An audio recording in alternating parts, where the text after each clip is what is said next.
Astin aktif sebagai psikolog remaja dan dewasa, dosen, peneliti, pembicara, dan juga kepala unit penelitian. Beliau sudah menyelesaikan gelar sarjana psikologi di Universitas Sanata Dharma Yogyakarta, lalu melanjutkan gelar magister profesi psikologi di Fakultas Psikologi Universitas Gadjah Mada, dan yang terakhir beliau telah menyelesaikan gelar Doctor of Applied Social Psychology di Faculty of Psychology and Neuroscience Maastricht University Belanda di tahun 2020. Nah, sebelumnya saya izin boleh panggil Bu Astin ya, Bu ya. Karena sudah terbiasa dari dulu panggil Bu Astin nih. Jadi ternyata sebenarnya nih ya Bu Astin adalah dosen saya dulu waktu di kampus. Bahkan udah dekat banget karena dosen pembimbing skripsi juga dulu ya. Jadi udah terbiasa izin ya manggilnya Bu Astin gitu ya. Bukan Dokter Astin, nggak apa-apa ya Bu ya. Karena nanti takut dikiranya dokter bisa nyuntik-nyuntik gitu ya, nggak bisa suntik-suntik ini. Nanti kita pembicaraan jadi beda ya Bu ya. Nah, saat ini Bu Astin juga aktif bekerja sebagai dosen dan peneliti di Fakultas Psikologi UKRIDA dan juga sebagai kepala unit penelitian di Lembaga Penelitian dan Pengabdian Masyarakat UKRIDA. Nah, selain di luar dunia pengajar, Bu Astin juga saat ini bergabung sebagai rekan psikolog di WorkMe by Ibunda.id, lalu di Kita Berkisah, e-counseling, dan juga Pusat Layanan Psikologi UKRIDA. Nah, demikian nih background dari pembicara kita Bu Astin pada sore hari ini.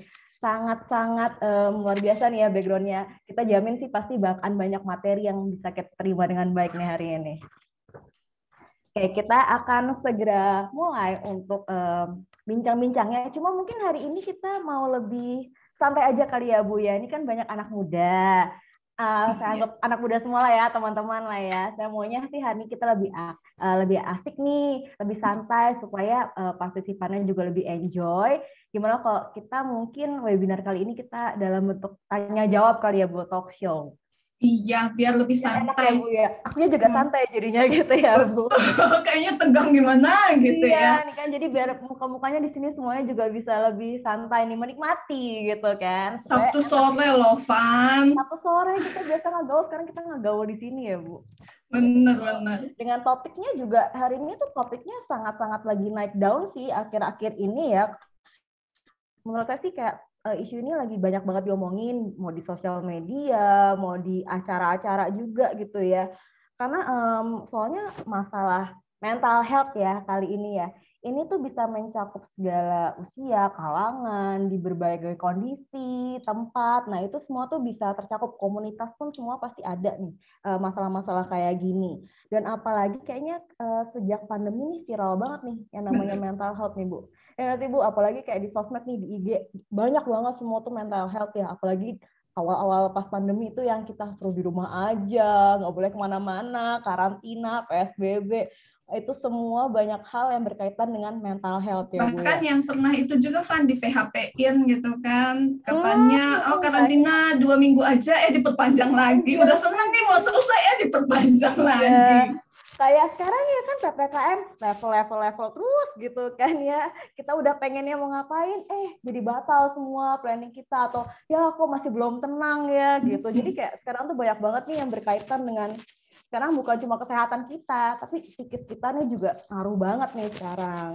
Nah, sekarang ini kan juga yang pastinya, kalau mungkin banyak teman-teman udah dengar nih yang namanya mental health, cuma pasti belum tahu untuk gambaran pastinya itu sebenarnya mental health kayak apa. Atau mungkin dari teman-teman di sini juga banyak yang belum tahu juga nih Bu tentang mental health tuh sebenarnya apa sih Bu? Gambarannya tuh kayak gimana sih Bu mental health itu? Ya karena kalau kita ngomongin mental fisik, kesehatan fisik kita semua pasti udah mengerti lah ya gitu. Kalau nggak ke dokter bisa kerja dan segala macam itu ya udah sehat gitu. Tapi sebelumnya kan kalau teman-teman di sini ada yang mau nanya bisa langsung aja kali ya Vanya sambil kita ngobrol ya. Boleh. Enaknya gimana ini dari MC atau panitia kalau misalnya ada yang bertanya? Ya, mungkin teman-teman untuk yang ingin bertanya bisa 2 cara ya. Bisa raise hand dulu. Ini kan kita ada reaction ya di sini ya. bisa pakai cara raise hand, atau mungkin kalau nggak langsung ngomong bisa juga melalui fitur chat gitu. Mana tahu ada teman-teman yang lebih nyaman chat, itu juga boleh. Atau kalau mau langsung ngomong mungkin bisa raise hand supaya nanti bisa aku bantu panggil atau Civania bantu panggil gitu. Oke, nanti berarti boleh chatnya kemana nih, Ca? Boleh ke aku atau ke kamu atau enaknya gimana? Iya, mungkin langsung ke Civania sebagai Oke. moderator ya. Boleh, berarti nanti kalau ada yang mau tanya tapi malu-malu gitu kan ya, kita kan anak muda ya, banyak malu-malunya gitu. Itu bisa langsung chat, langsung direct message aja ke aku ya. Kalau mau langsung ke aku juga nggak apa-apa loh, Van. Oh iya, boleh. Ini mohon maaf ini kepada tante-tante, para ibu-ibu, kita di sini aku kamu aja ya. Diskusinya aku kamu biar akrab gitu. Kalau ingin bertanya langsung ke aku juga silakan. Mungkin kan malu ada oma-oma di sini, ada Bu Diana, malu pertanyaannya dibaca gitu ya. Langsung DM kita nggak apa-apa. Nanti namanya nggak dibacain kok. Ya Van ya? Aman. Aja. Gitu. Tapi sebetulnya tadi dikasih pertanyaan ya sama Fanya, bisa banget ini ngelesnya ya. Ngeles biar nggak jawab pertanyaan. Nah, kalau kita bicara kesehatan mental itu menyeluruh banget emang. Ada orang yang bilang, aku cemas nih, berarti aku nggak sehat mental dong. Nah, kecemasan itu tuh satu bagian kecilnya kesehatan mental. Ya, aku lagi burn out banget nih kerjaan. Seperti aduh maaf tadi anak dari tante siapa yang lagi pusing nyari kos-kosan dan segala macam, lagi penuh banget, banyak pikiran, nggak bisa tidur. Apakah kesehatan mentalnya terganggu? Nah, ini bagian kecil dari kesehatan mental gitu. Nah, karena kalau kita bicara kesehatan mental secara keseluruhan itu biasanya bisa tahu potensi diri, kemampuan diri, kemudian bisa juga menghadapi tekanan hidup. Ini karena banyak pemuda ini mulai memasuki usia dewasa gitu ya, Fanya. Iya, beban hidup mulai terasa. Iya, kalau saya udah dewasa nih kayaknya. Jadi, udah jadi sepuh nih di sini. Udah dewasa tapi nggak mau ninggalin kafe ya? Oh tidak, masih jiwanya masih muda. Boleh ya, Caya? Gitu. Nah, ini bisa menghadapi tekanan-tekanan kehidupan ini juga adalah ciri-ciri gitu ya, ada bisa termasuk sebagai pengertian lah ya, pengertian kesehatan mental. Bisa kerja, bisa belajar secara produktif. Apakah harus produktif terus gitu ya? Enggak. Namanya manusia kok, pasti ada up and down-nya.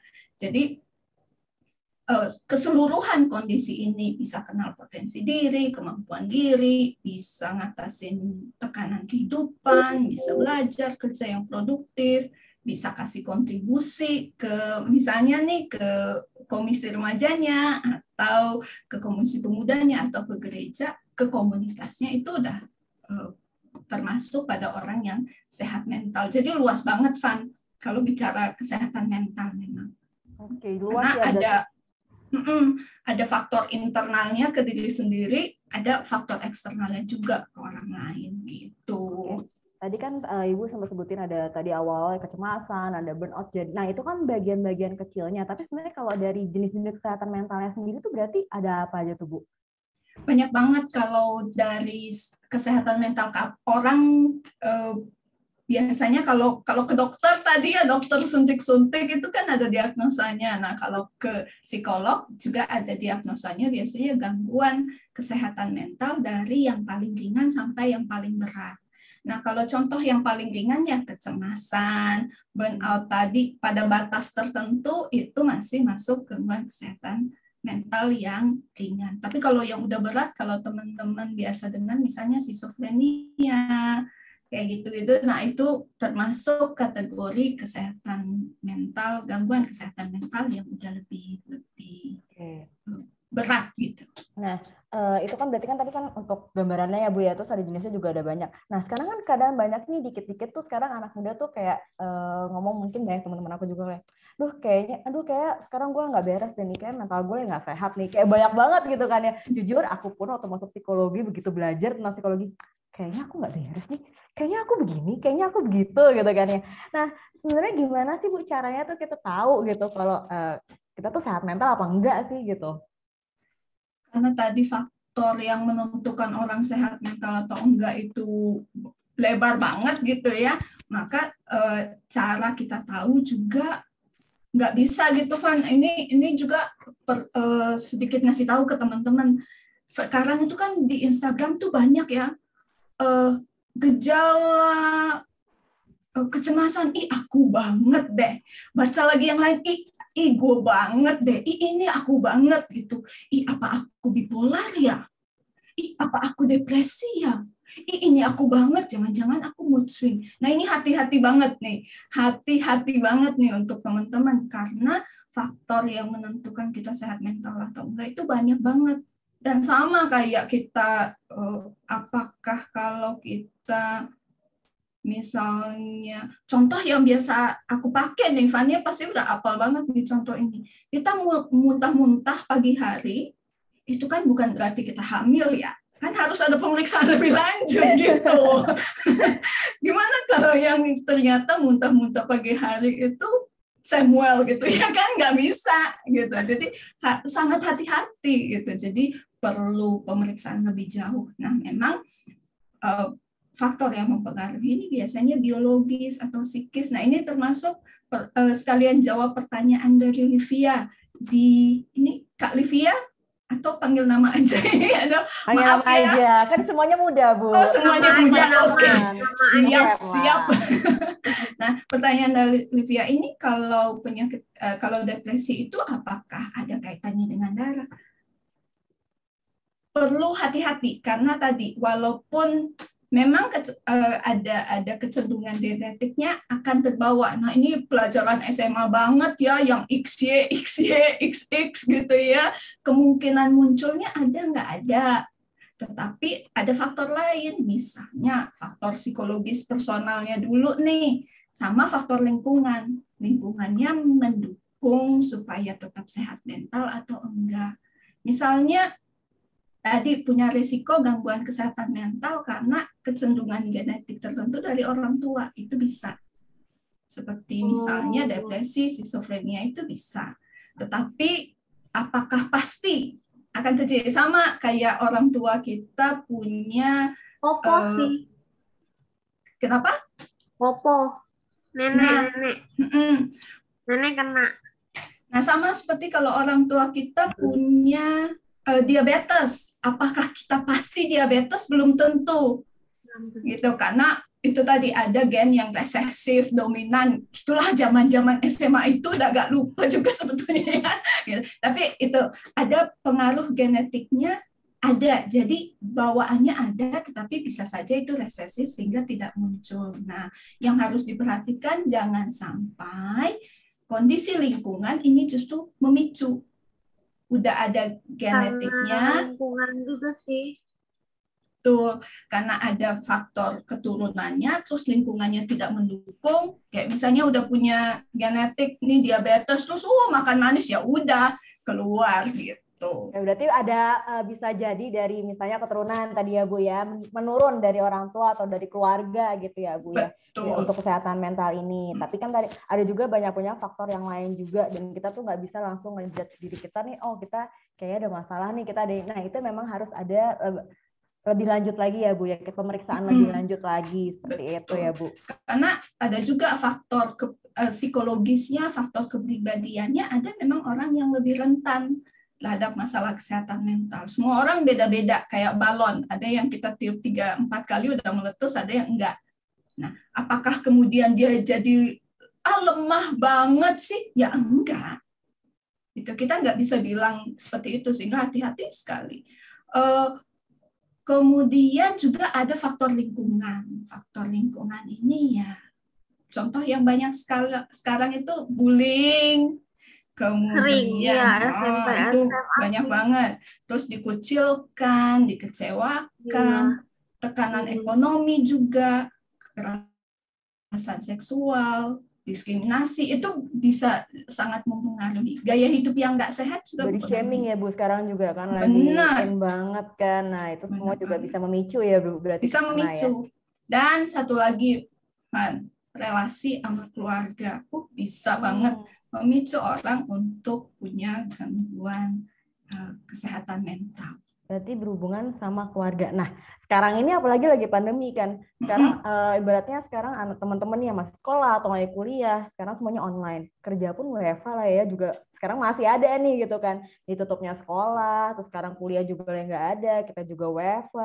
Nah, ini kan banyak aktivitas kita yang jadi terbatas gitu. Banyak remaja tuh atau pemuda juga ya banyak hilang momennya ibaratnya kan, yang biasanya bisa jalan-jalan, bisa keluar, bisa sekolah, habis kuliah jalan, habis sekolah jalan, sekarang nggak bisa gitu kan ya. Terus harus bisa punya teman di luar, bisa jalan-jalan, sekarang mau nggak mau harus di rumah gitu. Berarti kan hubungannya kan lebih banyak sama siapa? Sama orang di rumah gitu. Nah, terus tapi kan sekarang juga banyak teman-teman juga nih pasti ngerasa kayak di rumah aja, ngerasa terisolasi, terbebani gitu.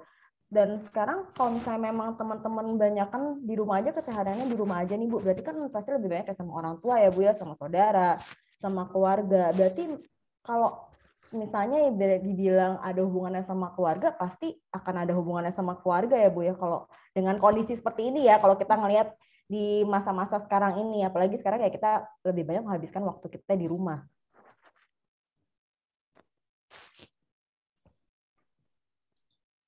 Iya, Van, betul banget. Karena sekarang bisa dibilang kita tuh 24 jam sehari, 7 hari seminggu tuh sama keluarga.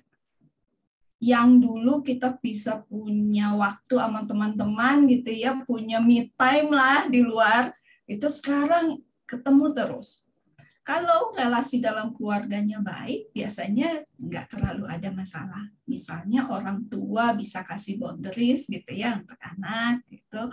Kemudian anak juga menghargai privasi orang tua, itu bisa. Nah, tetapi biasanya kalau relasi keluarganya kurang baik sebelum pandemi, biasanya ini juga bisa menjadi lebih parah gitu, konflik-konfliknya.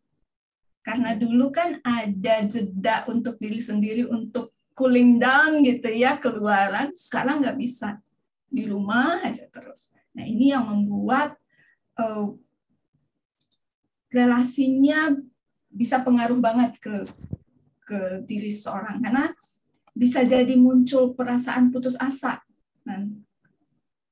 Perasaan di rumah, maksudnya di rumah, dan memang ternyata relasi kita nggak baik sama yang ada di rumah, seperti itu. Betul. Putus asanya bisa kayak misalnya karena apalagi kalau masih tinggal sama orang tua. Banyak nih pasti di sini semua pada tinggal, banyak yang tinggal sama orang tua kan pasti masih di sini. Ada sesuatu yang nggak cocok nih, tapi mau diomongin nggak bisa. Kasarannya nih mau nangis sendirian di kamar juga besok pagi mata bengkak, bakal ketahuan ngapain nangis. Kenapa ya? Jadi ngerasanya terkungkung gitu, ngerasanya kok sesak gitu dalam rumah. Nah, ini yang biasanya terjadi karena nggak ada tempat, nggak ada waktu untuk sendirian. Gitu. Sendirian dalam arti bukan cuma punya kamar sendiri gitu ya, tapi juga punya waktu untuk diri sendiri gitu. Jadi ngefek banget, dan relasi dalam keluarga ini juga berkaitan juga dengan komunikasi. Karena komunikasi yang negatif dalam keluarga ini bisa jadi pemicu stres juga, bisa berefek ke kesehatan mental. Berarti ya Bu, kalau misalnya tadi kan misalnya relasi tidak kurang baik nih sama keluarga, itu bisa mempengaruhi ke kesehatan mental kita juga. Tapi berarti kalau misalnya memang kita ada masalah di luar, nah terus itu juga, terus misalnya keluarganya pun juga tidak support, nah itu akan memperburuk lagi keadaannya atau gimana tuh Bu biasanya? Iya, betul. Karena gini, Van, kalau misalnya Vannya nih lagi ada masalah di kantor, kalau pulang terus cerita sama suami kan bisa lebih lega ya. Iya. Tapi bayangkan nih, bayangannya dulu Vanya pas masih remaja gitu ya, Vanya ada masalah di kampus. Entah sama dosen lah ya, sama dosen pembimbing skripsinya. Iya, waktu itu nih emang dosen pembimbingnya nih, ampun, gara-gara skripsi mulu. Dicoret-coret, nggak jelas apa artinya, bulat gitu ya. Ada masalah sama dosen, ada masalah sama teman, pulang tapi nggak bisa cerita. Misalnya mau cerita, terus malah disalahin. Nah, ini pengennya cerita doang, pengennya ngobrol, malah disalahin.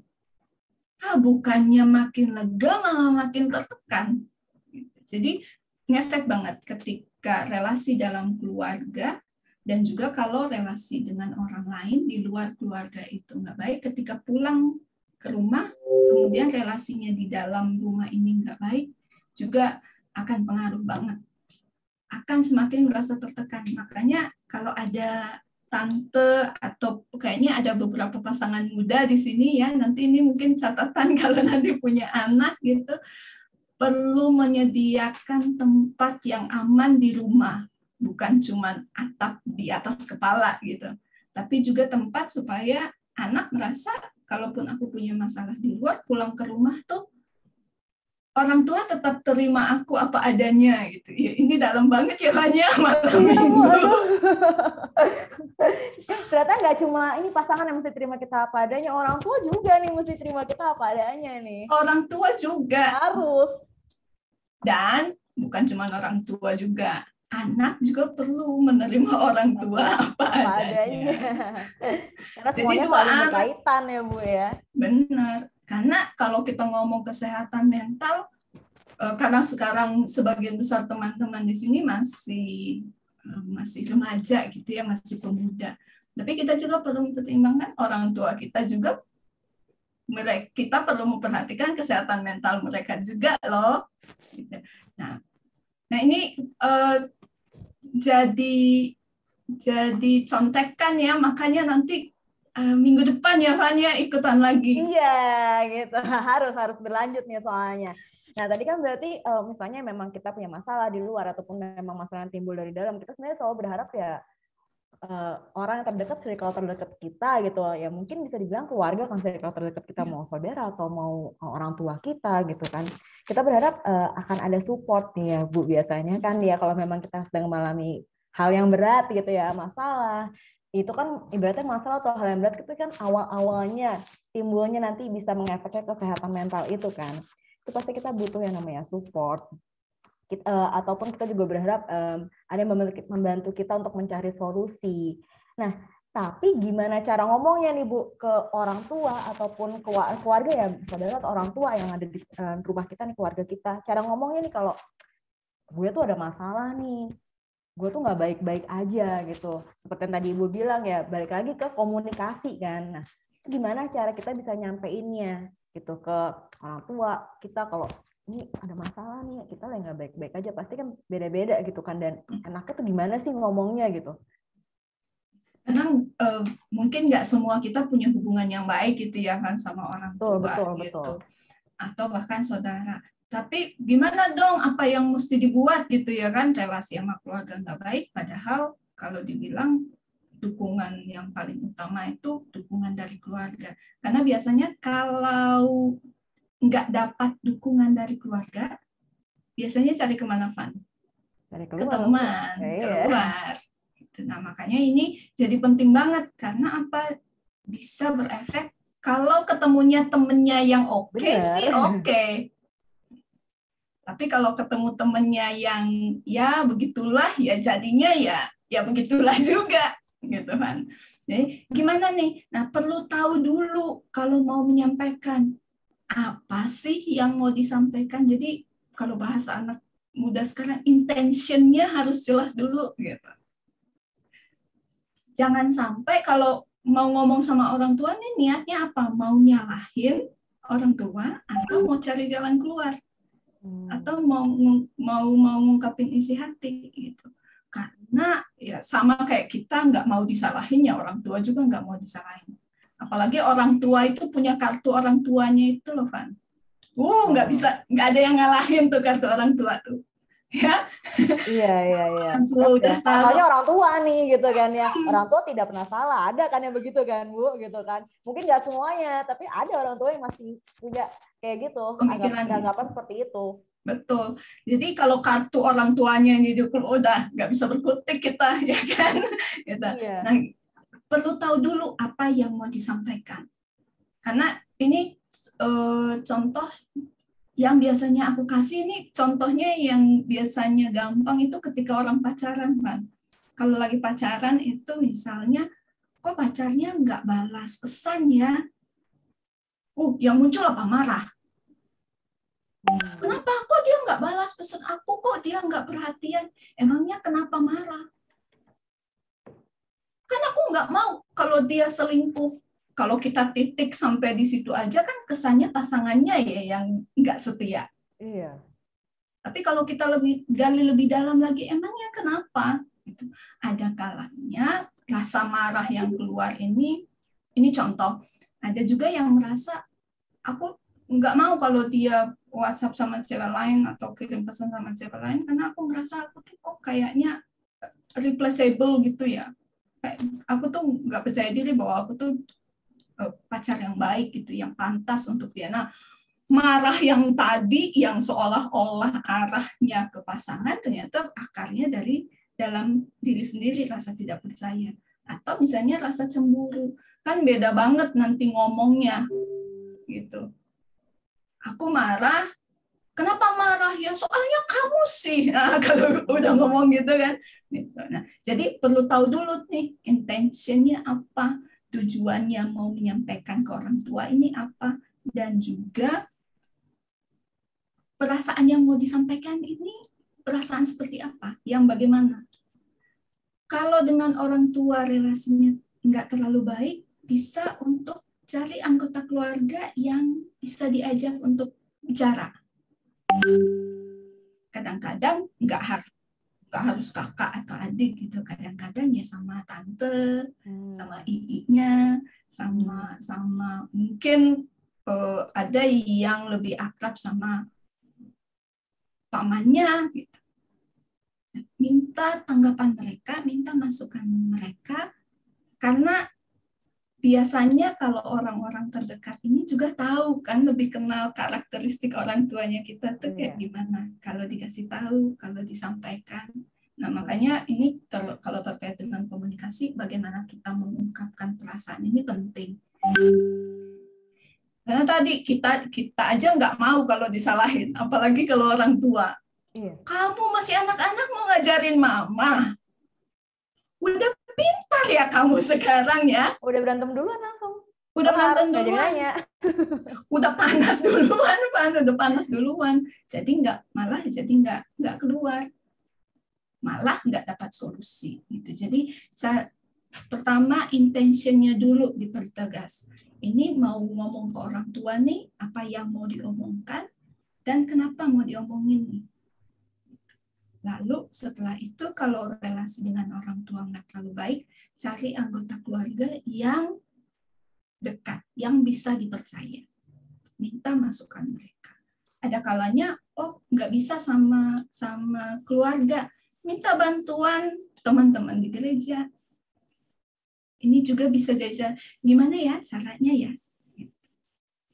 Menyampaikan apa yang dirasakan ini tadi. Berarti cari orang yang memang kita nyaman untuk kita cerita juga dulu ya Bu ya, maksudnya untuk cara menghadapinya juga, terus apa yang mau kita omongin. Mungkin kalau kadang kita tahu nih kita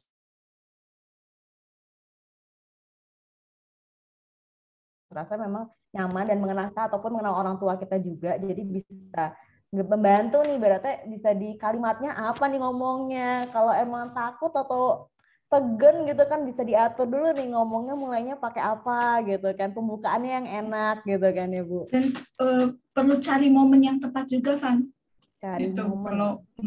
Cari momen yang tepat nih, ibarat kayak orang mau nembak lah gitu ya, nembak gebetan gitu ya, cari momennya yang pas gitu. Jadi bisa mengungkapkannya dengan baik. Ada kalanya ada orang yang lebih suka dengan pendekatan yang lebih serius, memang ngajak gitu. Ma, Pa, aku mau ngomong sebentar. Bisa juga ditulis dulu di kertas apa yang mau diomongin. Jadi dibacain. Gitu. Cara-cara ini yang bisa dipakai. Ya, berarti memang kita nentuin dulu apa yang mau kita omongin nih, jelasnya apa, masalahnya apa, dan bukan yang pasti kita juga nggak bisa langsung nyalahin atau memojokkan seseorang, pasti karena kita juga nggak mau dipojokin gitu kan. Dan yang kedua berarti kita memang cari orang yang nyaman, yang tahu cara menghadapi kita ataupun orang tua kita atau siapa yang mau kita ajak ngomong, dan kita mesti cari momen yang tepat untuk ngomong. Sebenarnya sama aja ya kayak kita ngomong ke temen atau ngomong ke pacar atau ngomong ke atasan gitu kali ya.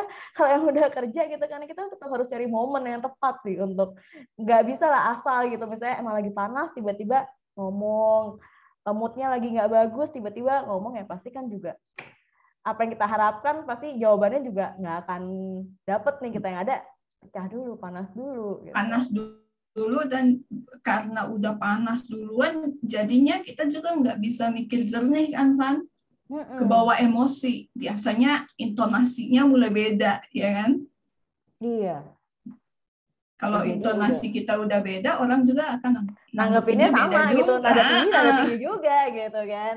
Nah sebelumnya ada pertanyaan nih Bu, beberapa anonimus cuma memang mungkin masih sama tentang kesehatan mental. Tapi agak tentang beradaptasi cara kerja atau mengatur nih Bu tentang cara kerja nih Bu. Bagaimana kita mengatur atau beradaptasi cara kerja untuk mengatur cara kerja kita supaya kita bisa optimal dalam bekerja gitu. Kalau bicara dengan cara kerja ini bisa dipakai untuk yang kuliahan juga, untuk yang sekolah juga bisa dipakai. Yang perlu ditetapkan itu tujuannya dulu. Kayak gini, kalau aku bilang, Van, ayo kita keluar kota. Langsung mau ikut nggak? Enggak, ngapain dulu? Ya, ngapain dulu? Kemana? Kalau bilang, ke puncak lah, Van. Pertanyaan berikutnya, mau berapa lama? Karena ini akan mempengaruhi kita persiapannya mesti apa.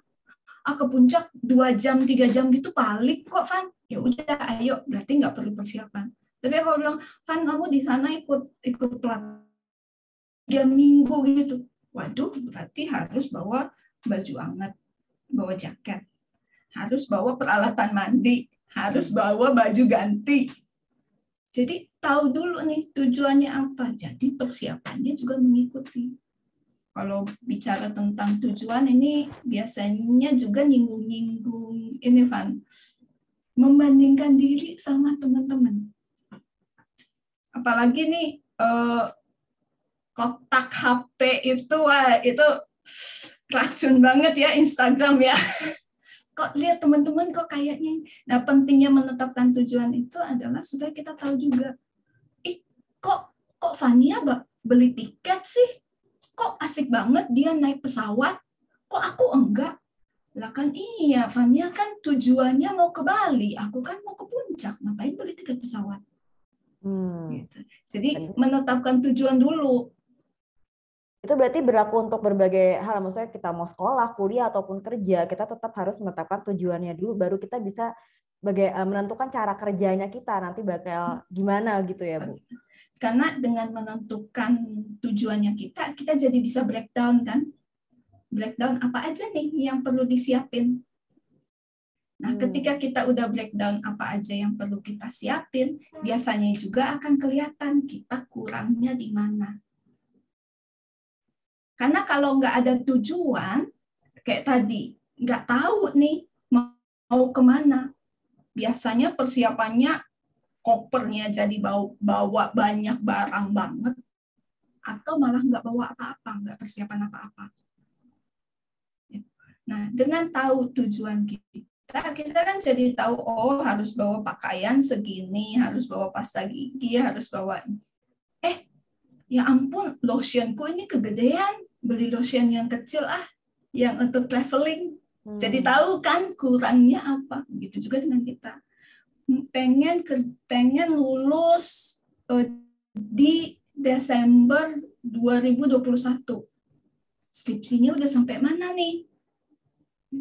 Jadi bisa refleksi dengan kalau pengen lulus Desember 2021 berarti ujian skripsinya harus kapan? Ditarik mundur. Kalau mau ujian skripsinya di tanggal segitu berarti perlu dapat persetujuan dosennya kapan? Aduh, dosen pembimbingnya ini biasanya agak lama nih ngasih revisinya. Bisa dikira-kira kan, ditarik. Oke, berarti minggu depan tuh harus ngumpulin revisi. Supaya minggu depan bisa ngumpulin revisi, hari ini nih apa yang perlu dilakuin, besok apa yang perlu dilakuin. Jadi menyusun strategi seperti ini bisa bantu kita untuk tetap sampai ke tujuan. Dan ini bisa ngefek ke motivasi juga, Van. Oke, Bu. Karena kita tahu nih kan, tujuannya kita apa. Jadi kita tahu motivasi untuk ketujuannya itu bagaimana. Kita jadi tahu, oh ya udah berarti kumpulin duit untuk beli lotion yang travel package. Gitu. Karena tahu, karena mau liburan ke puncak. Begitu juga dengan kita, oke, berarti hari ini harus baca 3 artikel untuk bikin skripsi. Karena apa? Karena minggu depan itu mau dikumpulin. Kalau ini mundur, udah bye-bye. Desember 2021 nggak bisa lulus. Itu kan berarti tadi dari diri kita ya Bu ya, kalau misalnya mau beradaptasi tentang untuk mengatur cara kerja kita supaya kita lebih optimal lagi. Tadi ya tujuannya apa, motivasinya apa, terus kita mesti ngatur kita mau sampai sana tuh kita mesti jelas kita mau ngapain aja. Tapi ini bisa juga berpengaruh dari lingkungan luar juga nggak sih Bu? Gitu. Misalnya kita udah ngatur nih, tapi ternyata ada faktor eksternal juga nih yang mempengaruhi kita untuk beradaptasi nih. Nah, faktor eksternal itu biasanya apa aja tuh, Bu? Mungkin kalau yang bisa aku bilang yang pasti dari rekan kerja gitu ya, Bu ya. Terus misalnya culture-nya seperti apa di sana gitu, Bu. Mungkin bisa ditambahin dari Bu Astin ya, kalau kira-kira. Kerja biasanya situasi kerja atasan juga, kan? Tiba-tiba kerjaannya jadi numpuk banget gitu. Nah, ini perlu kasih, jadi ada orang yang mengerjakan pekerjaan kantornya itu, di sini pentingnya boundaries. Untuk tahu nih, pekerjaan yang ini bukan job deskku. Berani untuk bilang, sorry, nggak bisa. Kalau ada kalanya memang nggak sesimpel itu ya, Fanya. Ada kalanya memang situasinya nggak memungkinkan. Nah, ini penting untuk melihat, tujuanku kemana? Bisa singgah nggak? Mau ke puncak tadi. Perlu singgah ke tempat yang karena faktor lingkungan tadi nggak? Kita pengennya dari sini ke puncak langsung aja. Tapi kan harus memprediksi juga, perlu ngisi bensin. Ngisi bensinnya mau di mana? Faktor-faktor lain yang di luar kita. Nah, faktor-faktor lain ini juga bisa, misalnya nih, kalau dari atasan, menghambat tujuan kita, perlu balik lagi ke diri kita sendiri. Ini apakah akan mengubah arah tujuan kita atau gimana? Atau memang waktunya yang perlu kita geser sedikit? Berarti kita juga mesti agak fleksibel juga ya, Bu? Betul. Nggak bisa yang harus sempurna seperti yang kita rencanain. Nggak bisa. Makanya ada kata orang, do the best, let God do the rest, gitu ya. Karena ada kalanya memang, ini yang biasanya kalau dari remaja ke dewasa ini kurang bisa diterima adalah bahwa kita nggak bisa selalu dapat apa yang kita mau. Bahkan, kalaupun kita butuh, kita nggak bisa selalu dapat. Yang menyakitkan. Gitu. Begitu masuk usia dewasa tuh kita mulai mengerti bahwa, nggak semua yang aku mau tuh aku bisa dapat. Bahkan, apa yang kita butuhkan pun kita nggak dapat. Padahal semua sudah direncanakan dengan baik. Jadi fleksibilitas ini juga penting. Oke, berarti tadi walaupun memang ada faktor dari eksternal juga, tapi memang kita tetap harus tahu jelas ya fokus ke tujuannya kita gitu. Dan kita misalnya memang kalau ada hal sesuatu yang bukan bagian kita ataupun kita juga nggak bisa kerja, dan kita juga harus tegas untuk bilang tidak gitu ya, Bu. Dan misal kita udah punya plan, semuanya udah kita rencanain, tapi ternyata ada gangguan-gangguan baik internal ataupun eksternal tadi, kita tetap harus fleksibel ya, Bu ya. Berarti untuk tetap ke tujuan kita gitu. Tapi yang namanya terganggu dengan masalah-masalah internal dan eksternal, itu yang penting kita tetap harus fleksibel dan fokus sama tujuannya. Iya, Van, betul banget. Van, ini ada pertanyaan yang lagi nih, Bu. Iya, Bu. Directnya ke aku nggak apa-apa ya. Pertanyaannya, kalau tidak ada selera makan walaupun lapar itu termasuk gangguan mental health nggak? karena pernah mengalami kondisinya timbul saat bekerja. Walaupun sekarang udah menikah, tapi jadi trauma gitu ya. Nah, ini perlu digali dulu kondisi ketika itu seperti apa. Karena berarti traumanya berat banget nih, sampai-sampai dulu pernah kerja, mengalami, kemudian sekarang jadi takut mau kerja. Nah, ini kalau pada tahap yang sudah mengganggu kesehatan fisik, psikologis diri sendiri, orang lain, sebaiknya kalau aku menganjurkan untuk sebaiknya menghubungi psikolog atau psikiater. Jadi bisa dibantu untuk digali.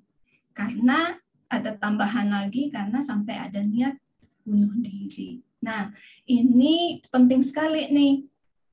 Kalau sudah ada keinginan menyakiti diri sendiri, menyakiti orang lain, kalau punya teman yang seperti itu, atau punya keluarga yang seperti itu, atau diri sendiri yang seperti itu, harap segera mencari bantuan profesional, psikolog ataupun psikiater. Jadi kalau punya teman yang kayak gitu juga, maksudnya memang lagi dalam kondisi seperti itu, kita juga harus tahu mengarahkannya ya Bu ya. Berarti kan kalau misalnya kita dengar ada yang tadi ada masalah-masalah tadi, kita tetap harus mengarahkan. Iya, penting untuk karena penerimaan ini tadi bukan cuma dari keluarga aja, Van, dari teman juga penting banget. Karena kadang-kadang tadi lebih enak kita sama teman. Rasanya lebih dimengerti gitu. Tapi sekarang itu kan banyak yang gitu doang, gue lebih susah tahu.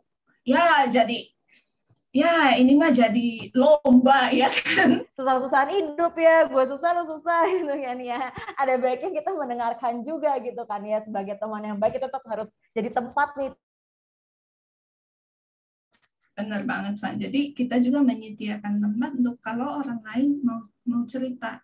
Karena nggak gampang kan untuk bisa cerita. Jadi ketika ada teman yang membuka diri untuk cerita, dengarkan dengan baik. Karena ada banyak case kan ya Bu, misalnya dia udah coba nggak punya tempat cerita kan, biasanya kalau emang sampai fatal itu kan ya karena semuanya tuh awalnya dia mau cerita tapi ternyata tertolak atau nggak ada yang mau mendengarkan atau misalnya tanggapannya tidak sesuai apa yang diharapkan juga. Jadi makanya itu bisa berdalinya malah jadinya fatal seperti itu ya. Ada kalanya juga gini, Van, orang baru cerita, wah langsung dikasih solusi gitu ya kan. Lu berdoa aja gini-gini. Padahal dia lagi dalam krisis yang dia lagi nggak percaya siapa-siapa, tidak percaya dengan dirinya, bahkan mungkin tidak percaya dengan Tuhan. Lah kalau ini didosa-dosain, dosa lu, ya makin terpuruk dianya. Didengarkan dulu, gitu. Didengarkan dulu. Apalagi kalau ceritanya sama teman gereja ya, Manya. Gitu. Didengarkan dulu, dipahami dulu situasinya. Gitu. Mungkin saja dia cuma pengen didengerin. Ada baiknya kita bisa terbuka atau misalnya ada teman yang mau cerita atau siapapun gitu, atau mungkin ya balik lagi ke keluarga tadi atau misalnya saudara kita mau cerita sama kita kita harus menerima, kita harus mendengarkan. Nomor satu harus dengerin dulu berarti ya Bu ya sampai dia selesai semuanya, baru kita bisa mengutarakan pendapat kita. Itu pun perlu minta, ini kamu cerita, misalnya Fania gitu cerita. Kalau dalam kasus pertemanan gitu ya, tanya aja, Van, lu cerita pengen gue kasih solusi apa lu pengen gue denger doang? Ada kalanya temen, enggak, gue cuma pengen ngomong doang, gue udah penuh banget, gue udah nggak tahu mau ke siapa-siapa, gue cuma pengen cerita doang. Ya, udah didengarkan saja. Gitu. Oke, ini cuma butuh tempat sampah ya Bu kalau bahasanya berarti kan. Mau coba dengerin gue mau ngoceh gitu. Nah ini ada pertanyaan lagi nih Bu. Pertanyaannya aku bacain aja Bu langsung ya. Apakah boleh dijelaskan patofisiologi dari sisi psikolog untuk individual yang merasa lega ketika menangis? Bagaimana cara kita mengetahui awal dari perasaan tersebut? Ketika kita menangis, ketika sedih atau apa, itu ekspresi perasaannya. Kayak lega kan, lega ini bisa juga karena sebetulnya energi kita tuh udah habis ketika nangis itu. Yang perlu dilihat adalah isu utamanya selesai atau enggak. Ketika misalnya lega, tapi kemudian masih berakibat lagi keesokan harinya, masih kepikiran lagi, kalau bahasa ngetrendnya sekarang overthinking gitu ya. Kalau masih overthinking, nah berarti belum selesai isunya. Iya, lega, karena merasa udah dikeluarkan, itu sudah diekspresikan. Tapi ada kalanya kalau sumber kecemasannya, sumber sakit hatinya itu masih ada, biasanya akan muncul lagi. Jadi lega, sekarang lega gitu. Apakah salah gitu? Berarti ya enggak juga. Setiap orang punya cara berbeda. Ada orang yang begitu ada masalah langsung pergi ke gym gitu ya. Wah, samsaknya habis dipukul-pukul gitu ya. Diekspresikan perasaannya. Nah, ekspresi-ekspresi seperti ini yang bisa jadi cara yang lebih sehat. Jadi enggak sampai menimbulkan pengaruh negatif, terus misalnya jadi marah-marah atau yang ditonjok orangnya langsung gitu ya, mending tonjokin samsak gitu. Berarti memang menangis itu ya ibaratnya salah satu ekspresi kita ya Bu, untuk ekspresi kita terhadap suatu kejadian atau masalah kita gitu. Jadi ya memang itu bukan hal yang salah juga gitu untuk mengekspresikan sesuatu. Itu sehat, bahkan untuk yang laki-laki. Ini penting banget karena masyarakat kita memang mendidik laki-laki itu untuk nggak menangis. Jadi mereka jadinya nggak ekspresif. Gak boleh nangis. Anak laki-laki kok nangis? Cengeng banget. Gitu biasanya. Jadinya apa? Takut untuk memang tidak terlatih untuk mengekspresikan perasaannya. Begitu ada temen yang nangis, cowok, cengeng banget sih lu. Entar dulu, dengarkan dulu perasaannya. Manusia juga loh itu loh, bukan mesin gitu. Jadi nangis, marah itu ya wajar. Ini balik lagi jangan menghakimi dulu deh, jangan menghakimi. Nah, ada pertanyaan lagi nih Bu. Ini mungkin nyambung sama yang tadi yang motivasi tadi Bu. Bagaimana kita membangun motivasi yang kuat untuk menjalani tujuan? Dan jika tujuannya bahkan belum terbentuk nih, bagaimana kita menentukannya? Kalau tujuan itu nggak perlu mikirin yang 15 tahun, 10 tahun ke depan, yang paling dekat aja, nggak apa-apa. Pengen lulus, oke, pengen lulus, IPK-nya mau berapa? Mau lulus kapan? Jadi cari yang paling terbayang dulu sekarang. Mau kerja, oke, mau kerja di mana? Di perusahaan, di NGO, di mana nih mau kerjanya? Berangkat dari situ aja dulu. Nah, seperti tadi di awal aku bilang kan, kita tuh nggak bisa gitu produktif terus, menerus gitu. Kasih waktu juga untuk diri sendiri. Untuk nafas ya Bu ya, jangan lari terus gitu. Apalagi lari tapi nggak tahu kemana. Yang ada capek doang. Yang ada badannya mau istirahat nggak bisa, tapi nggak sampai-sampai ya. Gimana mau sampai orang nggak tahu mau kemana? Gitu. Jadi kasih waktu untuk diri sendiri. Pentingnya refleksi untuk melihat bisa berangkat dari apa sih nilai-nilai yang aku anggap penting untuk hidupku. Apa sih yang ingin aku dapat untuk diriku sendiri. Nah, kalau relasi dalam keluarga ini biasanya agak begininya sama orang tua nih, Van. Pengennya apa? Nggak sesuai ya kan? Anaknya pengen biar kerjanya ya udahlah, aku tuh pengen kerjanya yang simple tapi aku suka gitu. Kamu tuh harus kerja di perusahaan yang ini biar kamu tuh sukses dan segala macam. Nah, ini nggak ketemu. Belum mau menikah dulu, masih benar-benar pengen kerja dulu, pengen stabil karena punya cita-cita biar bisa DP mobil dulu gitu untuk diri sendiri. Tapi selalu ditanyain kapan kawin. Sebenarnya dia udah punya tujuan ya Bu ya. tujuan saya udah ada, dia udah tahu nih dia mau ngapain, tapi ada aja nih, apalagi kalau misalnya berhubungan sama keluarga ya, dari orang tua nih ya, kiri kanan, saudara gitu kan, pertanyaan-pertanyaannya atau udah pengennya apa, tapi kok dihalangi atau ibaratnya nggak sesuai sama yang mereka mau gitu.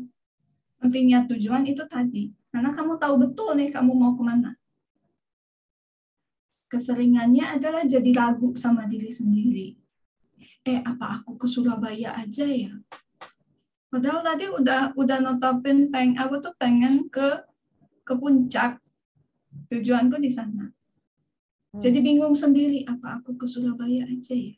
Nah, ini yang perlu didiskusikan kalau dengan orang tua. Tanya ke orang tua, kenapa sih, Ma? Kenapa sih, Pak? Aku harus kerja di perusahaan itu. Biar kamu tuh sukses. Sukses menurut Mama itu kayak gimana sih? Sukses menurut Papa tuh kayak gimana sih? Ya, biar kamu tuh bahagia. Kamu tuh cepetan menikah, biar kamu tuh bahagia. Nggak ada jaminan. Ya kan? Kalau menikah terus jadi bahagia. Nah, berarti ini cara-cara kita bisa ngomong ya Bu, maksudnya bukan yang kita cuma marah, kita ya bukan yang ngejawab kayak, apaan sih aku nggak mau kayak gitu, tapi kita bisa balikin lagi gitu kan ya, itu bahagianya buat siapa gitu, bahagianya buat aku seperti ini gitu kan, tapi nggak bisa kita langsung nanggepinnya ya tadi, misalnya dengan marah, atau kita melarikan diri ibaratnya dari pertanyaan-pertanyaan itu gitu. Berani untuk mengungkapkan dengan cara yang tadi, dengan cara yang asertif, dengan cara yang tetap sopan. Cara yang sopan itu kamu tetap bisa mengutarakan pikiran dan perasaanmu dengan cara yang sopan dan tetap sampai gitu. Bukan berarti sama orang tua, karena nanti bisa menimbulkan tadi rasa tersinggung di orang tua. Kamu bentak-bentak Mama. Wah, kalau udah gitu itu kartu orang tuanya udah dikeluarin. Udah kalah gitu, udah mau kasarannya mau sebenarnya apa juga udah deh gitu. Nah, ini ada pertanyaan nyambung nih Bu. Tadi kan kita bagaimana cara kita ngomongnya ya, tapi ini ada nanya gimana caranya kita numbuhin keberanian buat speak up-nya. Terlebih kalau punya trauma nggak pernah didengar atau terbiasa di lingkungan yang komunikasi itu cuma satu arah. Kartu orang tua ada gitu. Nah, ini dengan orang tua. Nah, makanya sebetulnya panitia sudah menyiapkan ya. Jadi karena komunikasi itu kan dua arah ya, Van ya. Iya. Nggak bisa satu arah doang. Nah, makanya nanti hari Sabtu depan nih kita ngobrol lagi nih sama orang tua gitu untuk kasih perspektifnya. Jadi bisa dua arah. Karena memang ada kalanya dengan anak kemudian pilihannya ada dua sebetulnya. Ini belak-belakan ya. Ini disclaimer dulu gitu ya ke panitia, ini ngomongnya belak-belakan gitu.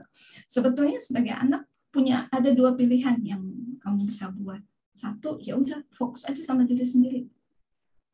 Atau dua, mau memang memperbaiki relasi dengan orang tua, mau mengusahakan untuk ngomong sama orang tua.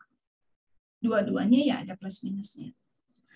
Fokus ke diri sendiri ini ya berarti agak-agak nutup telinga gitu ya dari keluarga gitu. Untuk bisa ya udah apa kata orang tua lewat aja deh. Yang penting aku fokus dengan apa yang memang betul-betul aku mau. Kalau mau memperbaiki relasi dengan orang tua berarti ya perlu mengusahakan waktu, tenaga, pikiran, perasaan untuk memang betul-betul memperbaiki relasi. Dua-duanya ya ada plus minusnya. Gitu. Karena ada kalanya orang tua kemudian terlalu memaksakan kehendak memang ke anak. Itu harus diakui ya ada. Nah ini bikin apa? Relasinya makin jauh. Makin renggang. Makin renggang. Nah apakah anak ini berusaha merekatkan lagi relasi ini atau ya sudah kita udah memang berbeda gitu ya, saya memang lahir dari kalian, kalian memang membesarkan saya, tapi ya udah jalan gitu tuh emang udah beda. Bukan berarti terus nggak sayang sama orang tua gitu ya, perasaan sayangnya tetap ada. Tapi apakah mau mengusahakan waktu, tenaga pikiran untuk memperbaiki relasi ini atau ya sudah memang dua arah yang berbeda. Balik lagi ke niatnya maunya gimana ya, Bu? Betul, betul. Karena dua-duanya akan ada konsekuensinya pasti.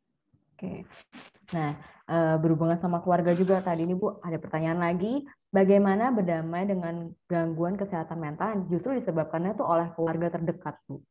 Tapi sekalipun mereka tahu nih, berarti udah ngomong nih, udah tahu. Tapi malah makin disalahin. Udah coba ngomong berarti. Udah coba ngomong. Udah berani ngomong. Udah berani ngomong bahwa aku lagi nggak baik-baik aja nih. Tapi malah disalahin. Iya, makin disalahin. Makin disalahin. Nah, dalam kondisi yang seperti ini, yang walaupun ini disclaimer lagi ya, ini belak-belakan ya, walaupun keluarga sendiri, tetapi kalau kita tahu bahwa keluarga ini tidak memberikan efek yang positif kepada kita, ya sebaiknya tidak menjalin atau tidak berharap lebih banyak lagi.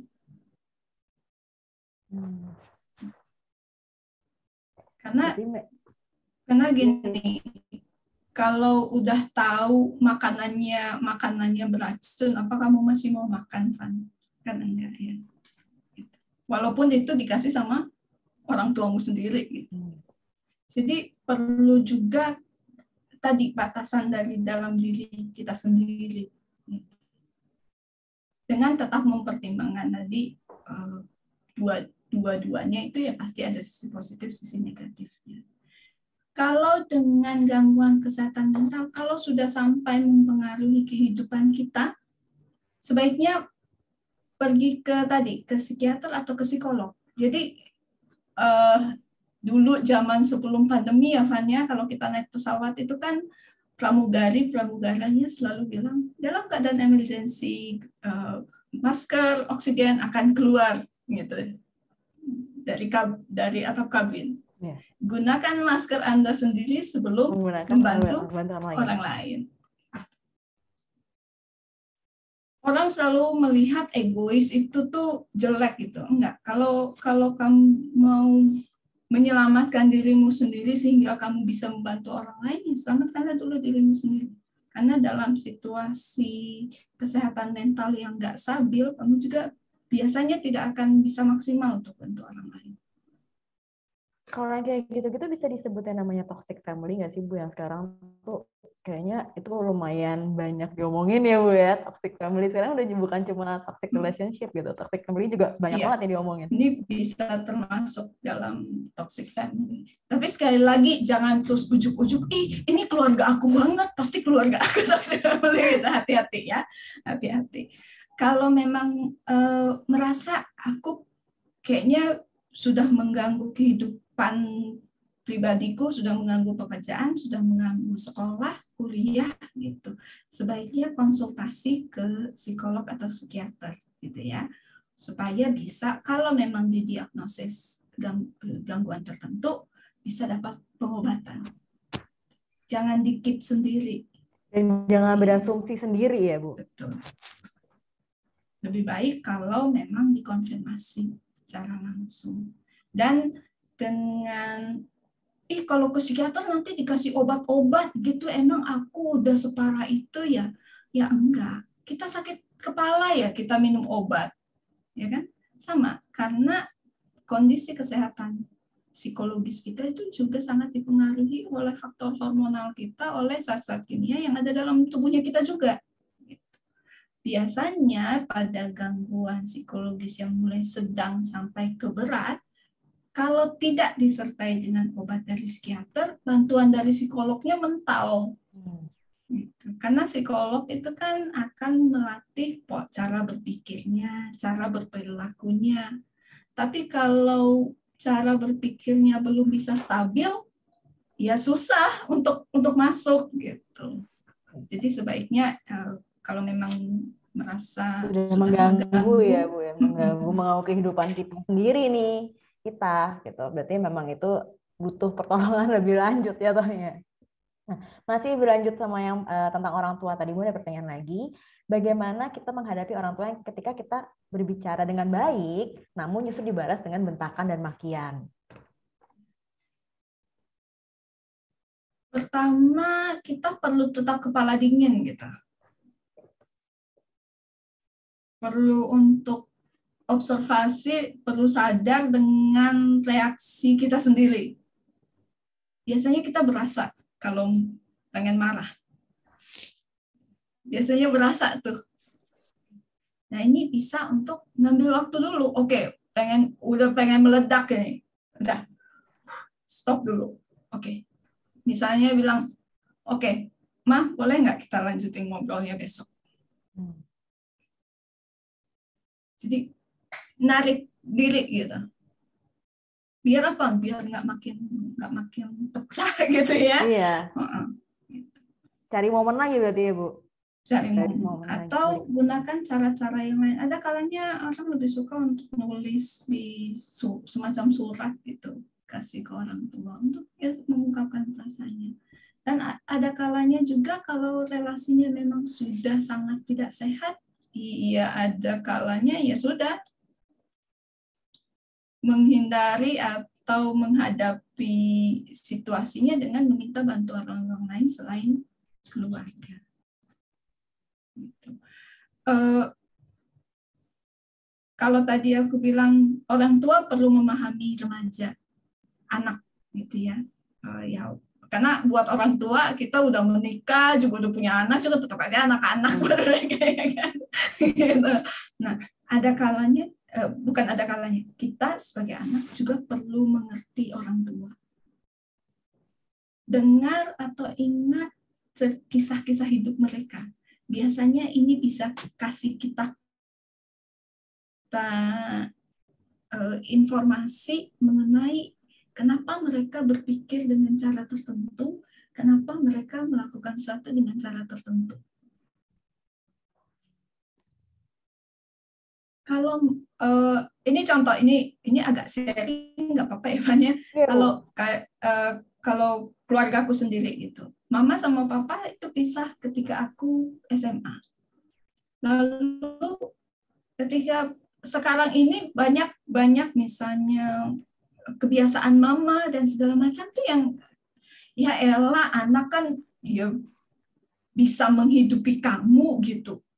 Ya kan, anak semua 4 orang udah menikah, udah punya pekerjaan yang cukup stabil gitu, ya nggak usah kerja gitu loh. Tapi dia enggak, dia pengen tinggal sendiri, bercocok tanam lah, dia piara babi lah, piara ayam lah, gitu kan di Flores gitu. Karena perjalanan hidupnya dari dia kecil itu ya hidupnya susah gitu. Buat dia, aku tuh nggak bisa makan kalau aku nggak kerja. Dan itu tuh udah ketanam banget. Jadi, tinggal di Jakarta sama kokoku, dia stres sendiri. Karena di rumah nggak ngapa-ngapain, ngurus cucu doang. Gitu. Dia tuh pengen ada yang dikerjain. Karena itu udah jadi identitasnya dia, hidupnya dia. Gitu. Karena kisah hidup dia ya. Gitu. Dan dia tuh yang cepat, semua tuh cepat gitu. Bangun itu pagi, tidur itu malam.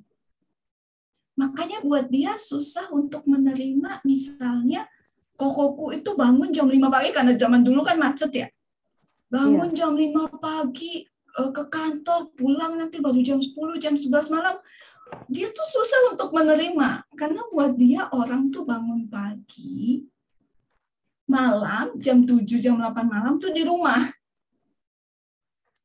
Walaupun udah dikasih tahu macet dan sekarang buat dia tuh kurang bisa register aja, bukan karena udah nggak masuk. Bukan karena dia secara intelektual nggak mampu berpikir gitu, ya enggak. Tapi untuk pemahaman dia ini nih susah untuk diterima gitu. Termasuk juga relasi keluarga anak gitu. Misalnya kakak iparku orangnya yang karena sekarang perempuan dan laki-laki sama-sama kerja dan segala macam, gitu. Dia merasa seharusnya istri tuh ngurus suami, ngurus dalam pengertian yang konvensional gitu ya, yang zaman dulu gitu. Buat dia sulit untuk memahami hal-hal ini, bisa bantu kita untuk mengerti sudut pandangnya dia. Kita nggak harus setuju. kita tidak harus setuju dengan pendapat dia, tapi kita mengerti kenapa dia berpikir kayak gitu. Sehingga ketika kita mau kasih penjelasan kepada dia juga bisa dengan cara-cara yang lain. Bahwa kita harus memahami. Situasinya udah berbeda. Remaja, memahami anak, kita sebagai anak juga perlu. Karena buat orang tua kita, cara berpikir dia, cara hidup dia itu yang dia tahu. Karena selama puluhan tahun cara itu yang dia pakai, dan makanya dia bisa berdiri begini sekarang.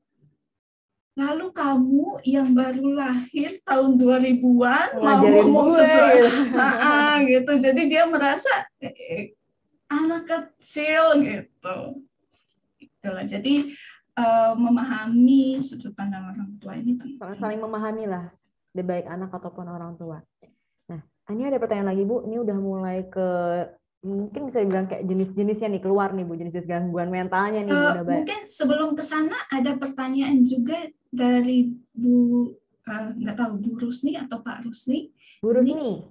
Ya, jika kita mendengar curhatan orang lain yang diungkapkan pada kita, bolehkah berbagi tips agar kita bisa memilah curhatan yang kita dengar agar tidak membuat kita ikut baper sehingga masalah orang lain tidak mempengaruhi mental health kita. Wah, apalagi kalau jadi psikolog ya, jadi dengan banyak ini ya.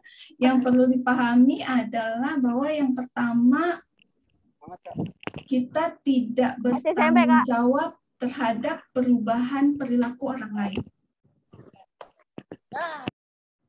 Sama seperti kalau psikolog gitu, ketika misalnya Fania datang untuk konseling, maka tanggung jawab pertumbuhan, perkembangan personalnya Fania ya ada di tangannya Fania. Kalau kita curhatannya, oke, ini masalahnya dia.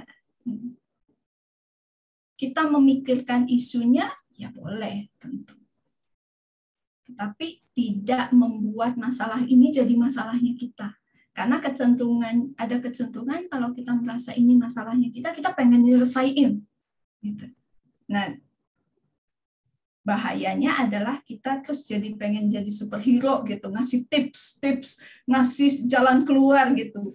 Kemudian misalnya Fania tidak melakukan, terus jadi sakit hati sendiri. Nah, ini yang bisa berefek negatifnya di situ. Nah, perlu memilah bahwa oke, kalau misalnya Fania cerita ke aku, cuman pengen cerita doang. Udah, cerita itu benar-benar lewat aja. Karena dia mau numpahin. Tapi kalau misalnya Fania ingin diberi masukan, didengarkan dengan baik dan ditawarkan pilihan-pilihan. Jadi bukan satu solusi, satu tok gitu. Pilihan-pilihannya apa? Tanggung jawabnya ada di Fania. Ini supaya permasalahannya Fania kemudian tidak membebani kita yang mendengar. Begitu, Bu Rusni, semoga bisa menjawab. Mungkin yang general juga nih. Boleh tahu apa yang buat remaja dan pemuda milenial khawatir? Khawatiran kaum milenial. Iya ya. Aku tahu nih banyak nih. Ini lagi booming banget nih Bu, lagi viral nih. Lagi viral nih, benar. Kalau remaja begitu masuk masa dewasa, ini sebetulnya adalah kalau Fania udah tahu banget ya zaman kuliah dulu, memang tahap perkembangannya. Memang sudah saatnya memikirkan itu. Kok bisa?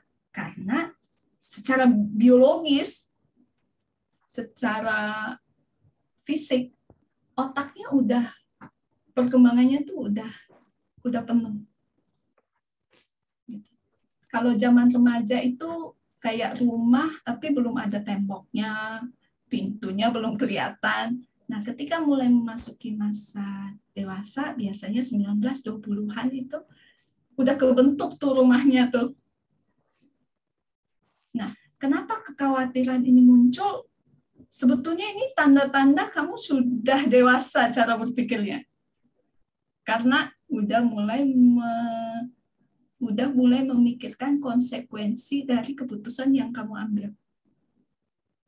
Biasanya kan pertanyaan-pertanyaan filosofisnya mulai muncul. Aku ngapain sih? Tujuanku tuh untuk apa sih? Gue udah ngapain sih? Pertanyaan gitu sering muncul. Nah, ini sebetulnya tanda-tanda udah dewasa loh. Jadi ini pertanda yang positif sebetulnya. Oh itu Bu, yang sekarang lagi viral, yang quarter life crisis itu Bu. Gitu. Nah, karena sebetulnya pertanyaan-pertanyaan ini mulai muncul gitu. Kita hidup tuh ngapain sih? Karena secara fisik, secara badan, otaknya emang udah berkembang. Sehingga bisa punya kemampuan untuk berpikir yang jauh, abstrak begitu. Nah, jadi selamat datang di kedewasaan. Jadi udah gak cuma nikmatin hidup aja ya, udah mulai banyak pertanyaan di otak nih, harus mau ngapain gitu kan. Betul. Memang itu tahap kedewasaan, memang tahap perkembangan seseorang gitu. Betul. Memang justru pertanda baik gitu. Kayak anak kecil gitu, giginya sakit karena mau tumbuh, itu tuh pertanda yang baik gitu ya. Gitu. Jadi itu adalah tanda-tanda yang baik. Kecemasan itu tuh sesuatu yang normal sebetulnya, bahkan sehat. Karena cemas itu artinya alarmnya masih berfungsi, alarm psikologisnya masih berfungsi.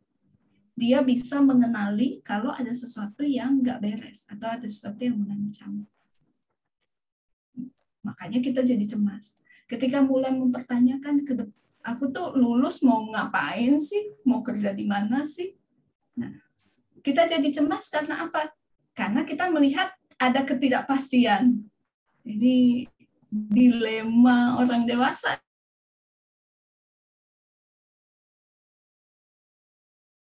Adalah kecemasan atau cara berpikir yang lebih abstrak, lebih jauh. Ini sebetulnya satu merupakan hal yang normal, hal yang positif sebetulnya.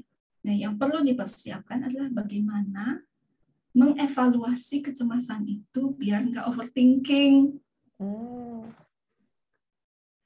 Mau lulus, mau kerja apa sih? Nah, tanya sama diri sendiri, pekerjaan seperti apa yang kamu sukai, yang kamu minati, yang kamu pengenin ke depannya. Tapi aku kuliah karena ngikut omongan mama. Gitu. Ada nggak hal-hal yang kamu sukai dari kuliahan itu yang kamu bisa kembangin untuk dirimu sendiri? Gitu. Tadi kan Ibu bilang kecemasan itu tuh sehat ya Bu, maksudnya alarm nih ya. Tapi karena tuh banyak juga nih mungkin dari teman-teman aku atau orang banyak lah yang mulai tahu yang namanya gangguan kecemasan tuh Bu, ya kan. Jadi orang tuh sekarang merasa kayak khawatir, cemas, biasa langsung berasumsi nih, gue kenapa nih, gue punya gangguan kecemasan nih. Nah sebenarnya tuh batasnya tuh di mana Bu, sampai kita tuh harus tahu ini tuh adalah kecemasan yang sehat, yang emang alarm, atau memang udah mulai bermasalah nih ke kesehatan mental kita gitu. Cara yang paling gampang sebetulnya apakah itu sudah mengganggu aktivitas harianmu atau enggak? Gitu. Kalau mulai nggak bisa tidur seminggu gitu, nah udah sebaiknya segera ke psikolog konsultasi. Ke psikolog konsultasi itu ya sama kayak kita tuh udah seminggu sakit kepala gitu ke dokter, itu tuh ya sama persis gitu. Aduh seminggu mulus mulu nih, udah bolak-balik gitu kamar kecil ke dokter, ya sama. Aduh kok udah seminggu nih nggak bisa tidur. Tapi kalau dibilang ada sakit tertentu ya enggak juga. Ayo ke psikolog konsultasi gitu ya. Jadi biasanya misalnya tadi nggak pengen makan, ada kalanya kita lagi nggak semangat ya pengen sehari gitu 2 hari, terus besoknya udah yuk semangat lagi gitu, bisa. Tapi kalau berterusan seminggu 2 minggu, nah ini jadi peringatan. Dan hal yang lain juga bisa jadi, kalau kecemasan nih kita ngomongin overthinking juga ya Fanya, biasanya adalah kalau pikirannya udah mulai episode bercabang-cabang. Gimana kalau A? Tapi kalau A nanti B. Tapi kalau B nanti C sama D. Nanti kalau begini belum apa-apa udah gimana kalau gini? Gimana kalau gini? Udah panjang.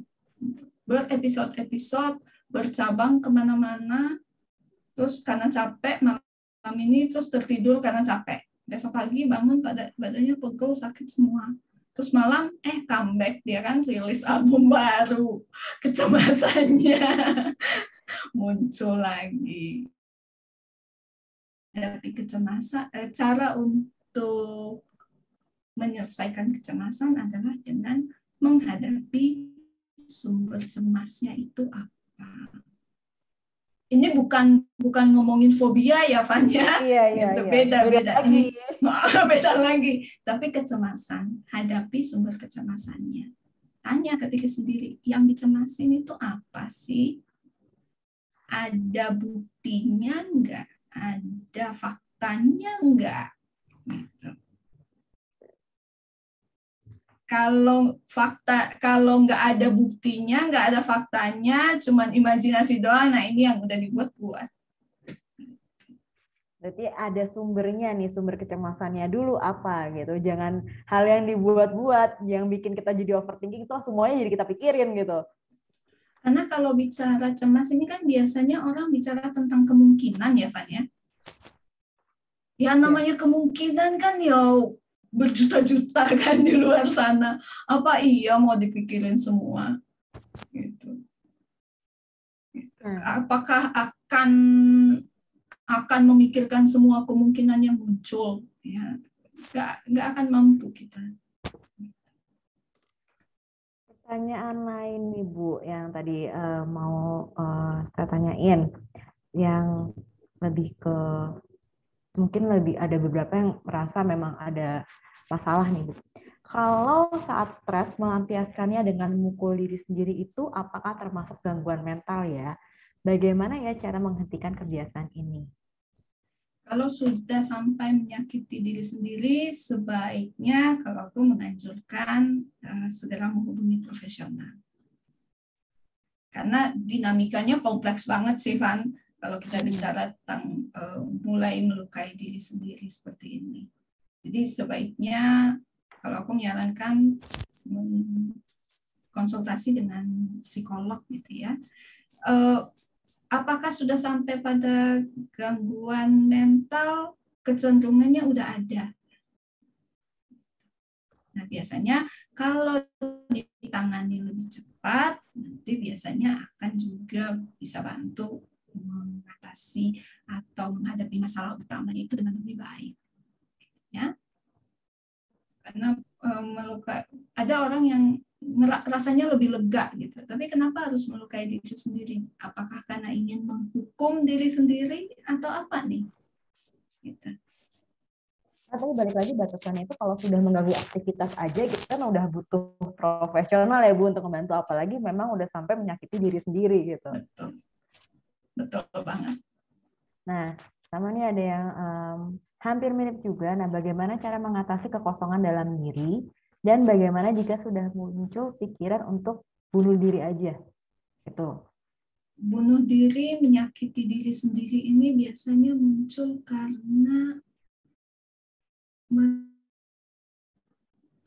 hopeless. Karena bisa dibilang kita hidup tuh ya karena ada harapan ya kan. Karena ada harapan makanya kita tuh ya mau bangun pagi. Entah apapun harapan kita, tujuan kita. Nah, dengan punya pemikiran untuk bunuh diri ini biasanya muncul karena ngerasa nggak berdaya. Ibaratnya kalau prajurit tuh dia merasa udah dikepung sama musuh,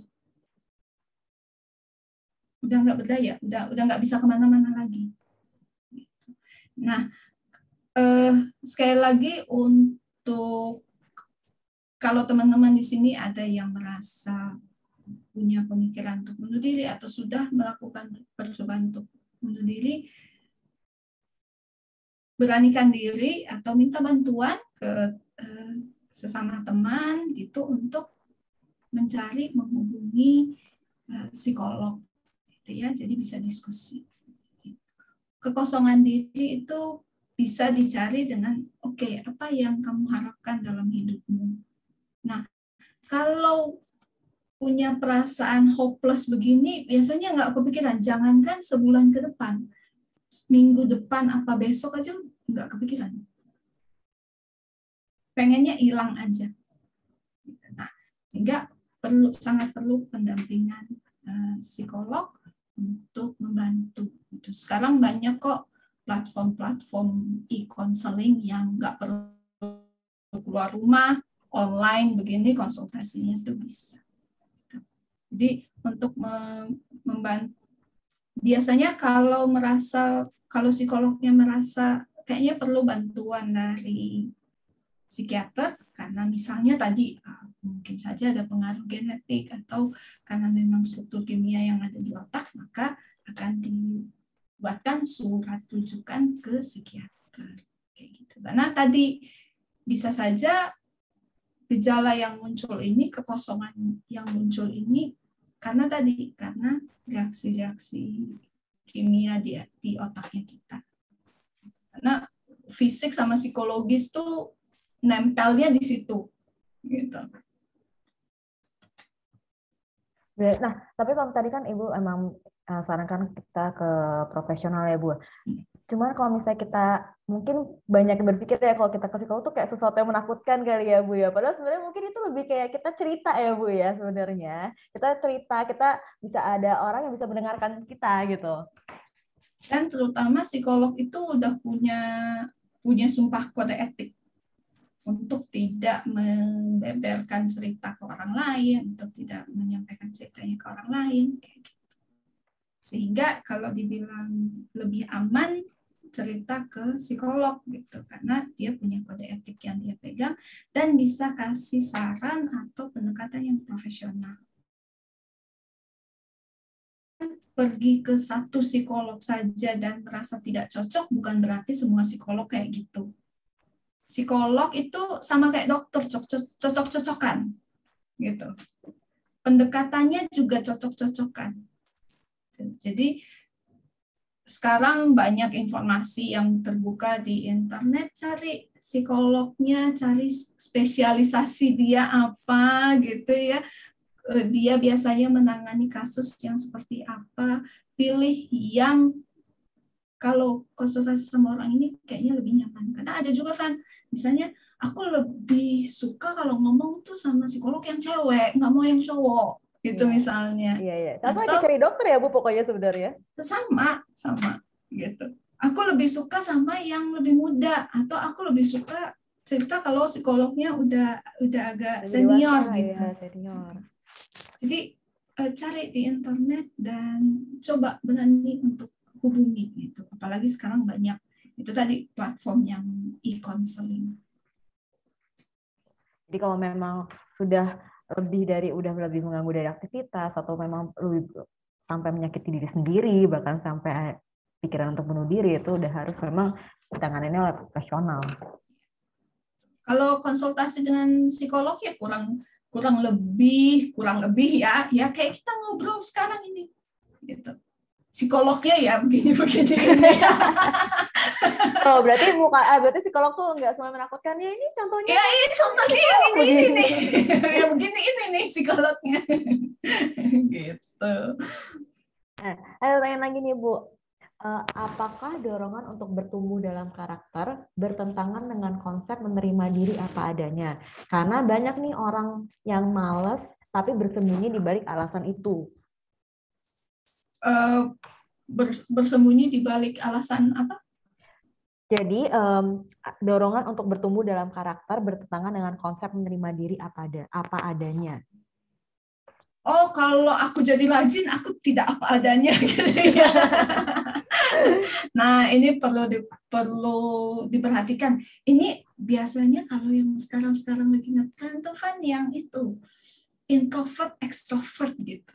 Itu udah lama itu Bu. Oh, itu udah lama ya. Aduh. Iya. Aku yang kurang update ya.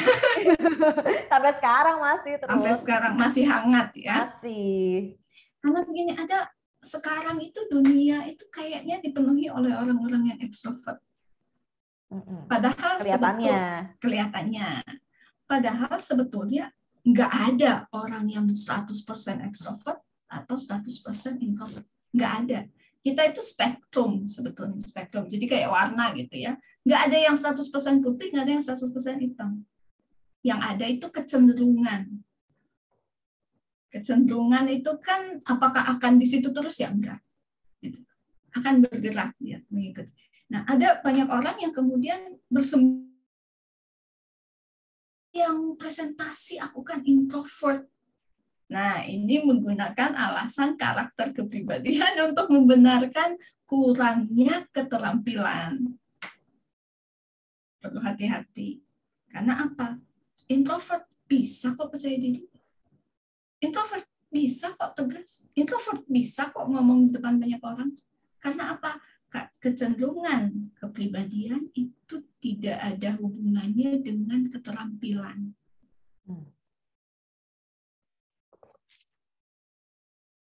Aku nggak bisa begini begitu karena aku ingin menjadi diriku sendiri. Nah, dirimu sendiri yang bagaimana? Nah, baliknya nanti ke tujuan yang mau diraih itu apa?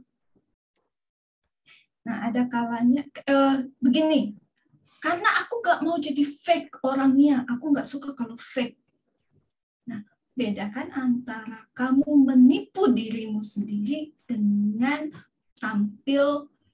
Kalau mungkin tante-tante, oma di sini mungkin memahami mawas diri. Nah, nggak tahu nih kalau angkatan milenial itu mengerti mawas diri atau enggak ini kan. Soalnya suku katanya agak-agak jadul gitu ya. Mawas diri itu bisa menempatkan dengan baik secara tepat pada situasi yang tepat. Contohnya gini, Fania tuh orangnya chatty gitu ya, wah cerah ceria. Apakah kalau menghadiri pemakaman terus Fania harus chatty dan cerah ceria terus? Ya enggak. Sesuai dengan situasinya. Kalau menghadiri pemakaman, soalnya aku enggak mau fake. Aku mau tampil apa adanya. Tapi situasinya kan tidak begitu. Jadi hati-hati banget. Gitu. Jangan sampai ini membohongi diri sendiri ya, ingin menjadi diri sendiri tapi justru membohongi diri sendiri. Gitu. Membenarkan kurangnya keterampilan dengan alasan ingin jadi diri sendiri. Tujuan personal penting, dan untuk teman-teman yang lain ini jangan menjadikan kalau Fania gitu yang ngomong, aku nggak bisa kayak gitu soalnya aku kan orangnya introvert gitu ya. Kerja kelompok pula ya kan. Kalau diskusi nggak berani ngomong. Ini perlu untuk kasih push juga sedikit. Ingat loh Van, ini tugas kelompok. Kamu ayo kasih masukan apa yang kamu pikirin, apa yang kamu rasain. Gitu. Jangan ngumpet di balik yang katanya introvert itu. Betul, sebetulnya adalah tidak mau mengembangkan diri. Nah, mengembangkan dirinya ini ke arah yang mana? Soalnya sekarang banyak banget webinar segala macam keterampilan gitu kan. Berani membatasi diri. Oke, keterampilan yang akan aku pelajari yang memang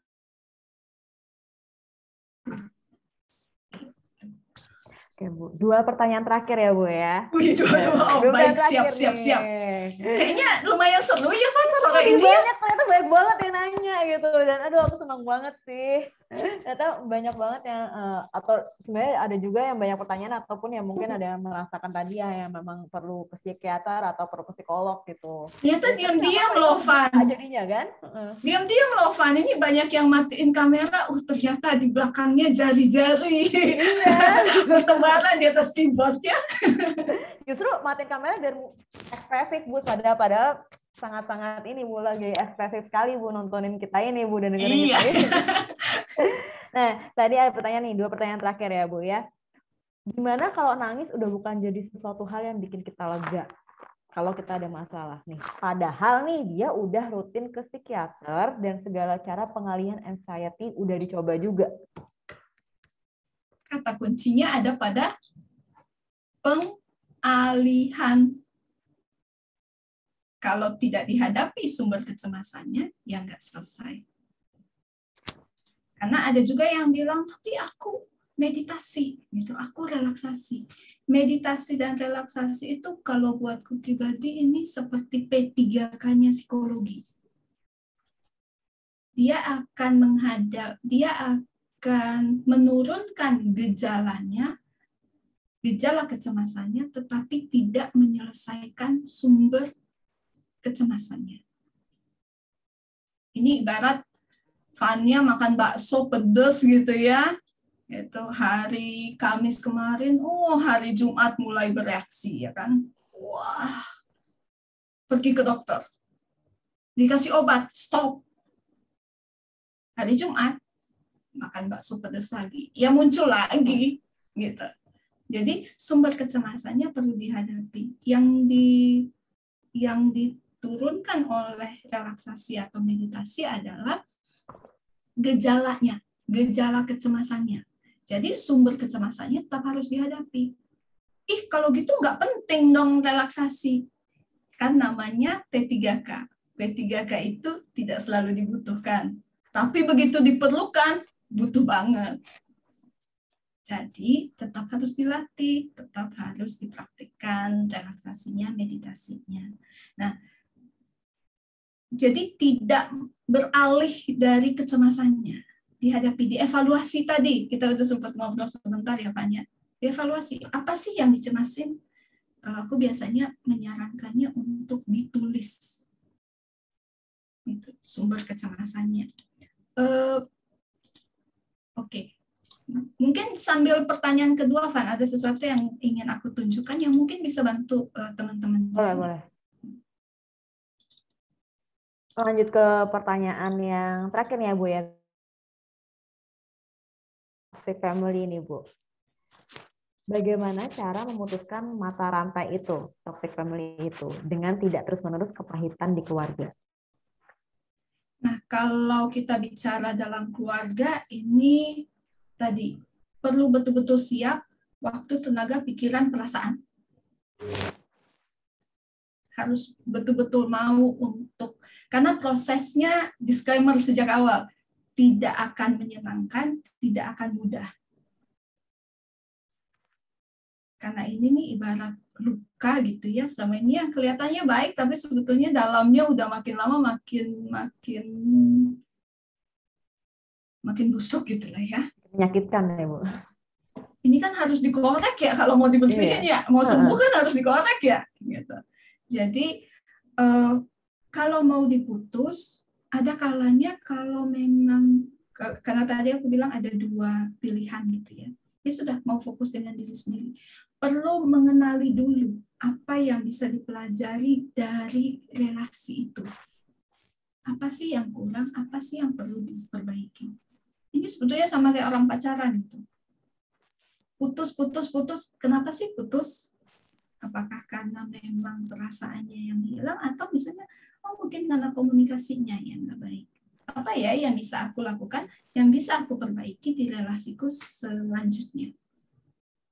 Menyadari ini penting untuk supaya kita tahu, kita bukan cuman aku nggak mau kayak mama, aku mama yang kayak gimana. Karena orang tua kita kasarnya ada sisi positifnya, nggak kayaknya gimana banget gitu kalau sama sekali nggak ada sisi positifnya. Ada sisi positif. Tidak mau seperti mama yang bagaimana. Karena itu nanti akan memisahkan antara orang dengan perilakunya. Mama yang selalu apa-apa nyimpan sendiri. Oke, kalau aku nggak mau kayak mama yang apa-apa selalu nyimpan sendiri, apa nih yang biasa aku buat? Untuk diriku sendiri. Atau minta bantuan pasangan gitu misalnya.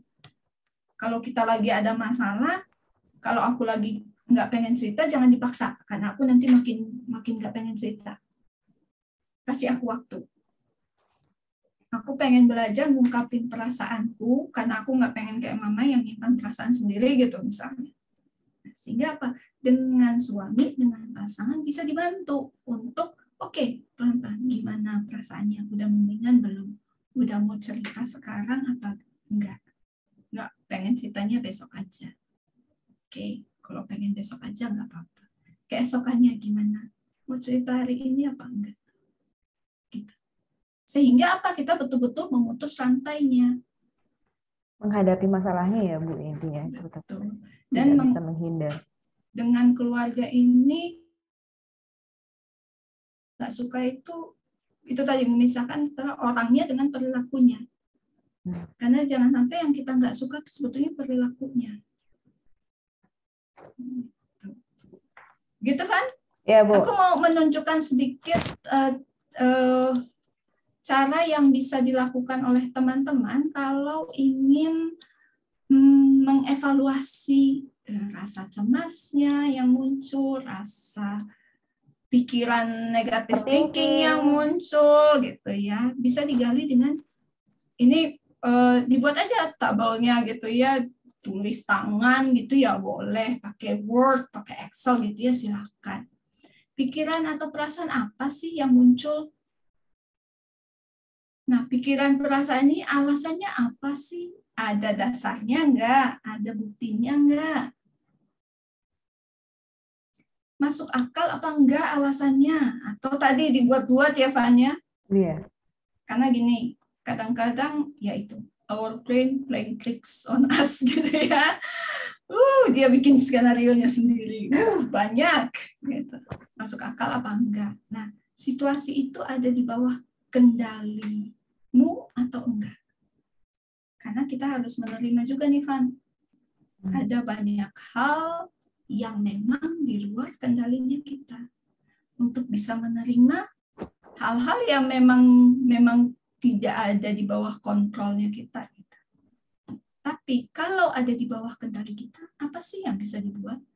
Karena yang bisa kita buat itu adalah yang memang ada di bawah kendalinya kita. Gitu. Kalau ada di bawah kendali kita ya do something about it gitu ya. Ya lakukan sesuatu. Gitu. Nggak berani ngomong di depan orang.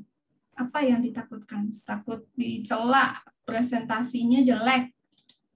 Masuk akal apa enggak? Udah dicek apa belum presentasinya? Udah disusun apa belum? Udah latihan apa belum? Kalau belum dilakukan dan cemas, ya wajar cemas, orang belum persiapan kok gitu. Aku cemas banget, besok mau presentasi, udah latihan belum? Ya latihan atuh. Cari masalah itu kan namanya. Ya latihan dong gitu. Mau ujian, cemas banget, besok mau ujian, udah belajar belum? Ya wajar lah kalau cemas gitu. Ya jadi ada banyak hal yang ada di luar kendalinya kita, tapi ada banyak hal juga yang ada di bawah kendalinya kita. Maka lakukan sesuatu kalau memang ada di bawah kendalinya kita. Dan ini pendekatannya dari tadi sangat praktis realistis gitu ya. Mungkin menambahkan karena ini kegiatannya gereja gitu ya, meminta bantuan Tuhan, berdoa, membawa dalam doa itu ya bisa membantu. Karena apa tadi kita itu gitu. Karena ada hope, harapan gitu untuk maju. Kalau memang kita nggak ada harapan dan keyakinan, itu yang bisa bikin jadi kosong itu juga, Bu. Betul. Karena begini, ini pandangan personalku terhadap agama gitu ya. Rahmat dari Tuhan tuh kayak hujan, dia bakal turun. Tapi kalau kamu nggak ngambil ember buat nampung tuh ya nggak ketampung apa-apa. Gitu. Itu menurut. Maaf ini Bu Diana kalau keliru ini aduh langsung sujud ini minta maaf nih. Gitu. Kalau menurutku gitu. Benar nggak keliru Bu? Aduh syukurlah. Aman Bu, minggu depan masih aman berarti. Aman. Udah cemas ya padahal ya Fanya. Gitu. Jadi begitu. Jadi kalau memang kita bisa melakukan sesuatu, ya lakukan sesuatu. Seperti itu, Van. Oke. Semoga bisa menjawab loh. Menjawab sih, ini hampir semua pertanyaan sih sudah kita baca dan sudah kita jawab sih. Semoga untuk teman-teman di sini yang sudah bertanya, semua pertanyaan terjawab ya. Tapi bagi yang misalnya belum bertanya dan memang sudah cukup serius, bisa mencari profesional untuk meminta bantuan lebih lanjutnya lagi. Gitu. Kalau ternyata nanti malam kepikiran pertanyaan sesuatu, ditulis aja. Nah, kita bisa bahas tuh Sabtu depan. Ikut lagi episode 2. Siapa tahu nanti ada pertanyaan lain yang belum terjawab, tapi ntar ada yang nanyain di sana kan, bisa terjawab lagi kan. Betul. Nah, mungkin dari beberapa hal yang sudah kita bicarakan ya Bu, tadi kan banyak banget ya, dari masalah dari sisi keluarga ataupun dari masalah eksternal tadi kan, banyak banget, lingkungan, teman-teman. Nah, seperti yang tadi Bu Astin bilang gitu ya, namanya manusia tuh pasti ada up and down-nya gitu. Kita nggak selalu selalu lurus, tenang hidupnya tuh nggak mungkin. Pasti ada naik turunnya kan. Dan tapi setiap kita ada masalah, ada beberapa hal yang mengganggu hidup kita juga jangan langsung buru-buru berasumsi gitu kayak, oh kita kenapa-napa nih, oh gue ada masalah nih. Balik lagi kita lihat apakah hal tersebut sudah mengganggu aktivitas kita atau enggak ya Bu. Kayak misalnya tadi contohnya ada kecemasan, khawatir, overthinking gitu kan. Apakah itu udah semuanya udah mengganggu aktivitas kita atau itu memang baru ya hal yang sebenarnya kita masih bisa selesaikan gitu. Masih hal yang normal gitu. Iya. Karena yang tadi kan kecemasan pun sebenarnya itu sehat, itu alarm gitu kan. Iya. Tapi kalau memang ada yang sudah sampai misalnya tadi ada yang sampai sudah menyakiti diri sendiri ataupun misalnya nanti yang sudah terpikirkan untuk misalnya mengakhiri hidupnya, nah itu memang sudah butuh pertolongan yang lebih profesional gitu untuk bisa mungkin menemukan jawabannya dan bisa menyembuhkan itu juga gitu. Dan jangan pernah takut kalau misalnya memang kita mau cerita juga ke psikolog, karena balik lagi psikolog itu ya sama kita sakit fisik kok gitu. Kita sakit fisik, kita berasa gejala, itu kita bakal cari penolong, kita cari dokter. Sama dengan halnya masalah psikis juga gitu. Kalau memang kita udah butuh pertolongan, kita cari profesional, kita cari psikolog gitu. Ataupun nanti bisa direfer juga ke psikiater. Dan berkaitan dengan keluarga tadi, banyak hal yang terjadi di keluarga. Misalnya tadi contoh-contohnya toxic family dan lain sebagainya gitu. Tapi jangan buru-buru juga berasumsi kalau emang keluarga gue kayak gini, keluarga gue kayak gitu, keluarga gue toxic. Jangan balik ke berasumsi lagi gitu. Kita tetap harus bisa saling memahami juga dari sisi kita sebagai anak ataupun kita mungkin di sini ada orang tua juga gitu. Kita harus bisa saling memahami posisi masing-masing, dan ketika misalnya tadi kita ada mau bicara dengan orang tua, kita juga harus lihat juga bagaimana cara kita ngomongnya, timing yang tepat, dan juga kita juga mesti ada intentionnya tadi ya Bu ya, kita nggak bisa langsung nyalahin gitu, kita tahu dulu nih kita apa yang mau kita omongin, atau ya kalaupun kita susah untuk ngomong, kita cari orang yang terdekat kita yang paham tentang kita ataupun orang tua kita. Dan yang pasti, yang namanya kalau kita mau menyelesaikan masalah itu, masalah harus dihadapi ya Bu ya. Kita tidak bisa mengalihkan masalah kita nggak bisa lari dari masalah itu. Karena hal yang ibaratnya yang menyakitkan, pusat sakitnya harus kita sembuhin dulu. Kita nggak bisa kabur dari itu. Itu yang harus kita hadapi dan kita harus selesaikan. Dan kalau memang kita mau menyelesaikan masalah yang misalnya ada relasi yang kurang baik dengan keluarga kita harus hadapin itu, kita harus punya niat juga nih. Niat yang kuat, karena itu akan banyak halnya Bu ya, misalnya dari tenaga, waktu, air mata mungkin ya, sampai kan kita harus kerahkan itu semua kalau memang kita mau memperbaiki hal tersebut. Tuh. Mungkin dari Bu Astin ada tambahan nih Bu nih. Terkait dengan asumsi-asumsi tadi, karena kecenderungannya kalau kita sudah masuk ke label tertentu, terus kita terjebak di label itu gitu. Label introvert, label extrovert, keluarga aku toxic family, terus jadi nggak bisa berpikir apa yang bisa gue buat ya, apa yang bisa aku lakuin ya, gitu. Jadi hindari, jangan terjebak pada label-label itu. Yang pertanyaan yang penting itu, oke, what's next? Udah jatuh nih di got, udah kotor nih semua bajunya, gitu ya kan? Udah kotor, udah basah semua nih. Kita mau marah-marah sama gotnya, atau apa yang gue bisa buat nih sekarang nih? Pulang, mandi, apa segala macam, itu yang. Jadi what's next-nya yang jauh lebih penting. Dan untuk juga kasih waktu ke diri sendiri. Namanya semua proses. Gitu. Masalah yang sudah dihadapi sangat lama, nggak mungkin gitu ya Van, dengar kita ngomong ngoceh-ngoceh gitu sejam 2 jam terus langsung selesai gitu, enggak. Harus melakukannya dari diri sendiri.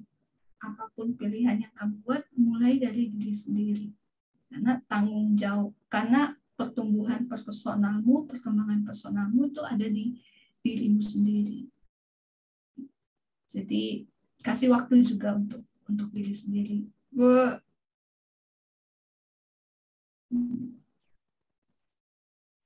Hargai perasaanmu sendiri, untuk sayang dengan diri sendiri, peluk diri sendiri, pupuk gitu. Thank you ya udah nemenin aku selama ini. Thank you ya. Walaupun mama, papa sering marah-marah, sering maki-maki, thank you ya udah selalu ada buat aku selama ini. Itu yang kadang-kadang kita lupa. Jadi semangat, karena dari perkembangan personalmu ada di dirimu sendiri. Yuk, kalau memang mendapatkan inspirasi gitu ya, mudah-mudahan gitu ya Van, dari kegiatan hari ini, yuk mulai dari hari ini, mulai sekarang. Dari diri kita apa yang bisa kita lakuin dulu? 100 lah buat Vaniala. Kalau masih kuliah nilai aku bagus nih Bu. Bagus banget ini nilainya, ini lulus langsung dapat A. Senang banget nih bisa ngobrol sama Ibu dosen lagi dengan topiknya yang luar biasa hari ini gitu. Thank you Bu Astin. Mungkin bisa aku kembalikan ke Caca nih sebagai MC-nya. Iya, terima kasih banyak nih Dokter atau Ibu Astin dan juga Civania yang hari ini sudah benar-benar mimpin diskusi ini ya. Jadi seru banget walaupun tadi banyak yang off cam, tapi kita tetap mendengarkan gitu ya, sebenarnya tetap memantau di Slido, pertanyaan-pertanyaan bermunculan terus gitu. Ya, terima kasih juga nih tadi summary-nya udah sangat jelas buat kami apa yang menjadi what's next yang bisa kita ambil bawa pulang untuk mungkin teman-teman yang masih lagi ada pergumulan sekarang, ini berguna banget buat kita. Terima kasih nih Bu Astin dan Civania. Oke, mungkin sebelum aku tutup dalam doa tutup, ada tambahan dari Bu Diana mungkin Bu?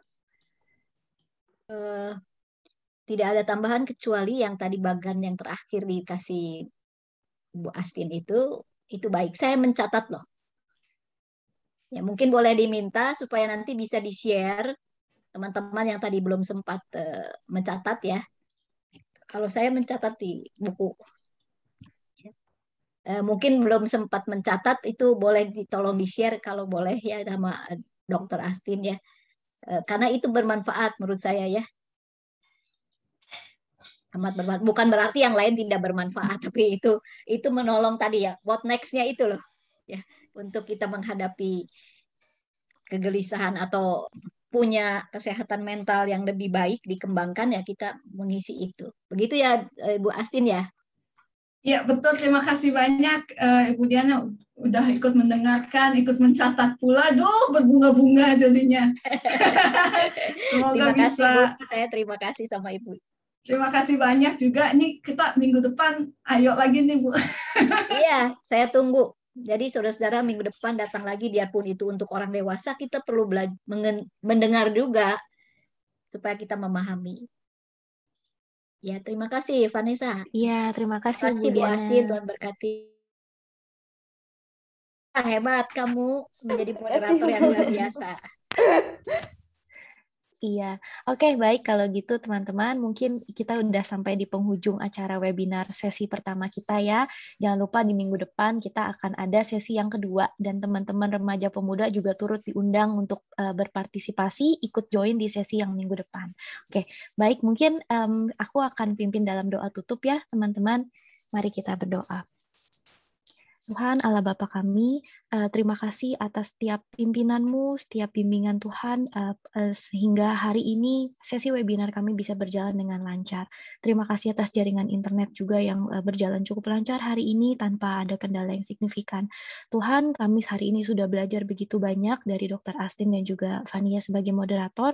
Terima kasih atas berkat yang hari ini bisa kami bawa, poin-poin yang bisa kami terapkan dalam pergumulan yang mungkin sekarang masih kita hadapi. Dan yang paling penting Tuhan, kami juga diingatkan kembali bahwa setiap apapun masalah kami yang mungkin masih bisa kita usahakan untuk melakukan sesuatu terkait hal itu. Kita bisa langsung melakukan sesuatu untuk bisa mengubah keadaan buruk kita. Dan juga kami terus membawa pergumulan kami dalam doa kepada Tuhan, supaya kami juga tahu apa yang Tuhan mau dalam hidup kami. Tuhan, mungkin kami juga setelah ini akan melanjutkan aktivitas kami selanjutnya. Kiranya Tuhan yang pimpin, mungkin makan malam ataupun bertemu dengan keluarga. Kiranya Tuhan yang pimpin supaya kami tetap dilindungi, dijauhkan dari segala macam bahaya. Terima kasih Tuhan. Inilah doa kami yang jauh dari sempurna. Kami naikkan hanya di dalam nama Tuhan Yesus Kristus. Amin. Vanessa mau menginformasikan sebentar kalau tabelnya udah dimasukkan ke chat. Jadi silakan kalau mau di-download. Iya, terima kasih banyak. Terima kasih banyak Bu Astin. Teman-teman ini boleh kita klik to download dulu ya mungkin sebelum live, karena takutnya kalau udah live bisa hilang. Atau mungkin nanti dari teman-teman panitia juga bisa bantu download, dan bisa kalau ada yang mau minta bisa kontak ke panitia juga ya teman-teman. Terima kasih nih sekali lagi Bu Astin udah boleh di-share tabel evaluasinya. Oke, mungkin sebelum kita tutup sekali lagi nih teman-teman, kita terakhir kita mau foto bareng. Oke, jadi mungkin teman-teman yang masih off cam boleh bantuannya untuk nyalain kameranya. Ini aku ubah ya view-nya jadi galeri di tempatku. Nanti aku bantu share screen untuk dokumentasi kita. Wah, ini ada dua slide nih karena cukup banyak, nggak muat satu. Nanti aku foto 2 kali ya. Oke, ini mungkin teman-teman yang masih belum on cam, kita tunggu sekitar beberapa detik lagi ya, supaya kita bisa foto bareng. Dulu mungkin ini. Boleh. Touch up virtual juga bisa. Oh iya betul, diaktifkan itu filternya. Iya. Oke, ini sudah lumayan nih yang buka kamera sudah bertambah nih. Oke, teman-teman yang lain, ada yang masih mau buka kamera? Kita tunggu sebentar.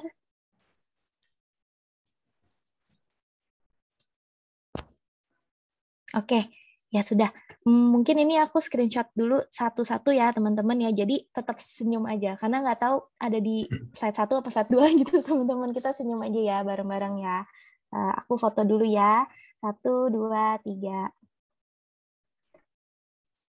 Oke, ini baru berhasil aku foto slide yang pertama. Sebentar ya, aku cek dulu nih teman-teman. Udah ada yang merem nggak nih? Oke, aman, bagus. Sekarang slide yang kedua ya teman-teman. Tetap senyum. Oke, 1, 2, 3. Oke, sudah. Terima kasih banyak teman-teman atas waktunya. Sudah join dalam sesi pertama. Ditunggu ya minggu depan, nanti join lagi. Terima kasih banyak.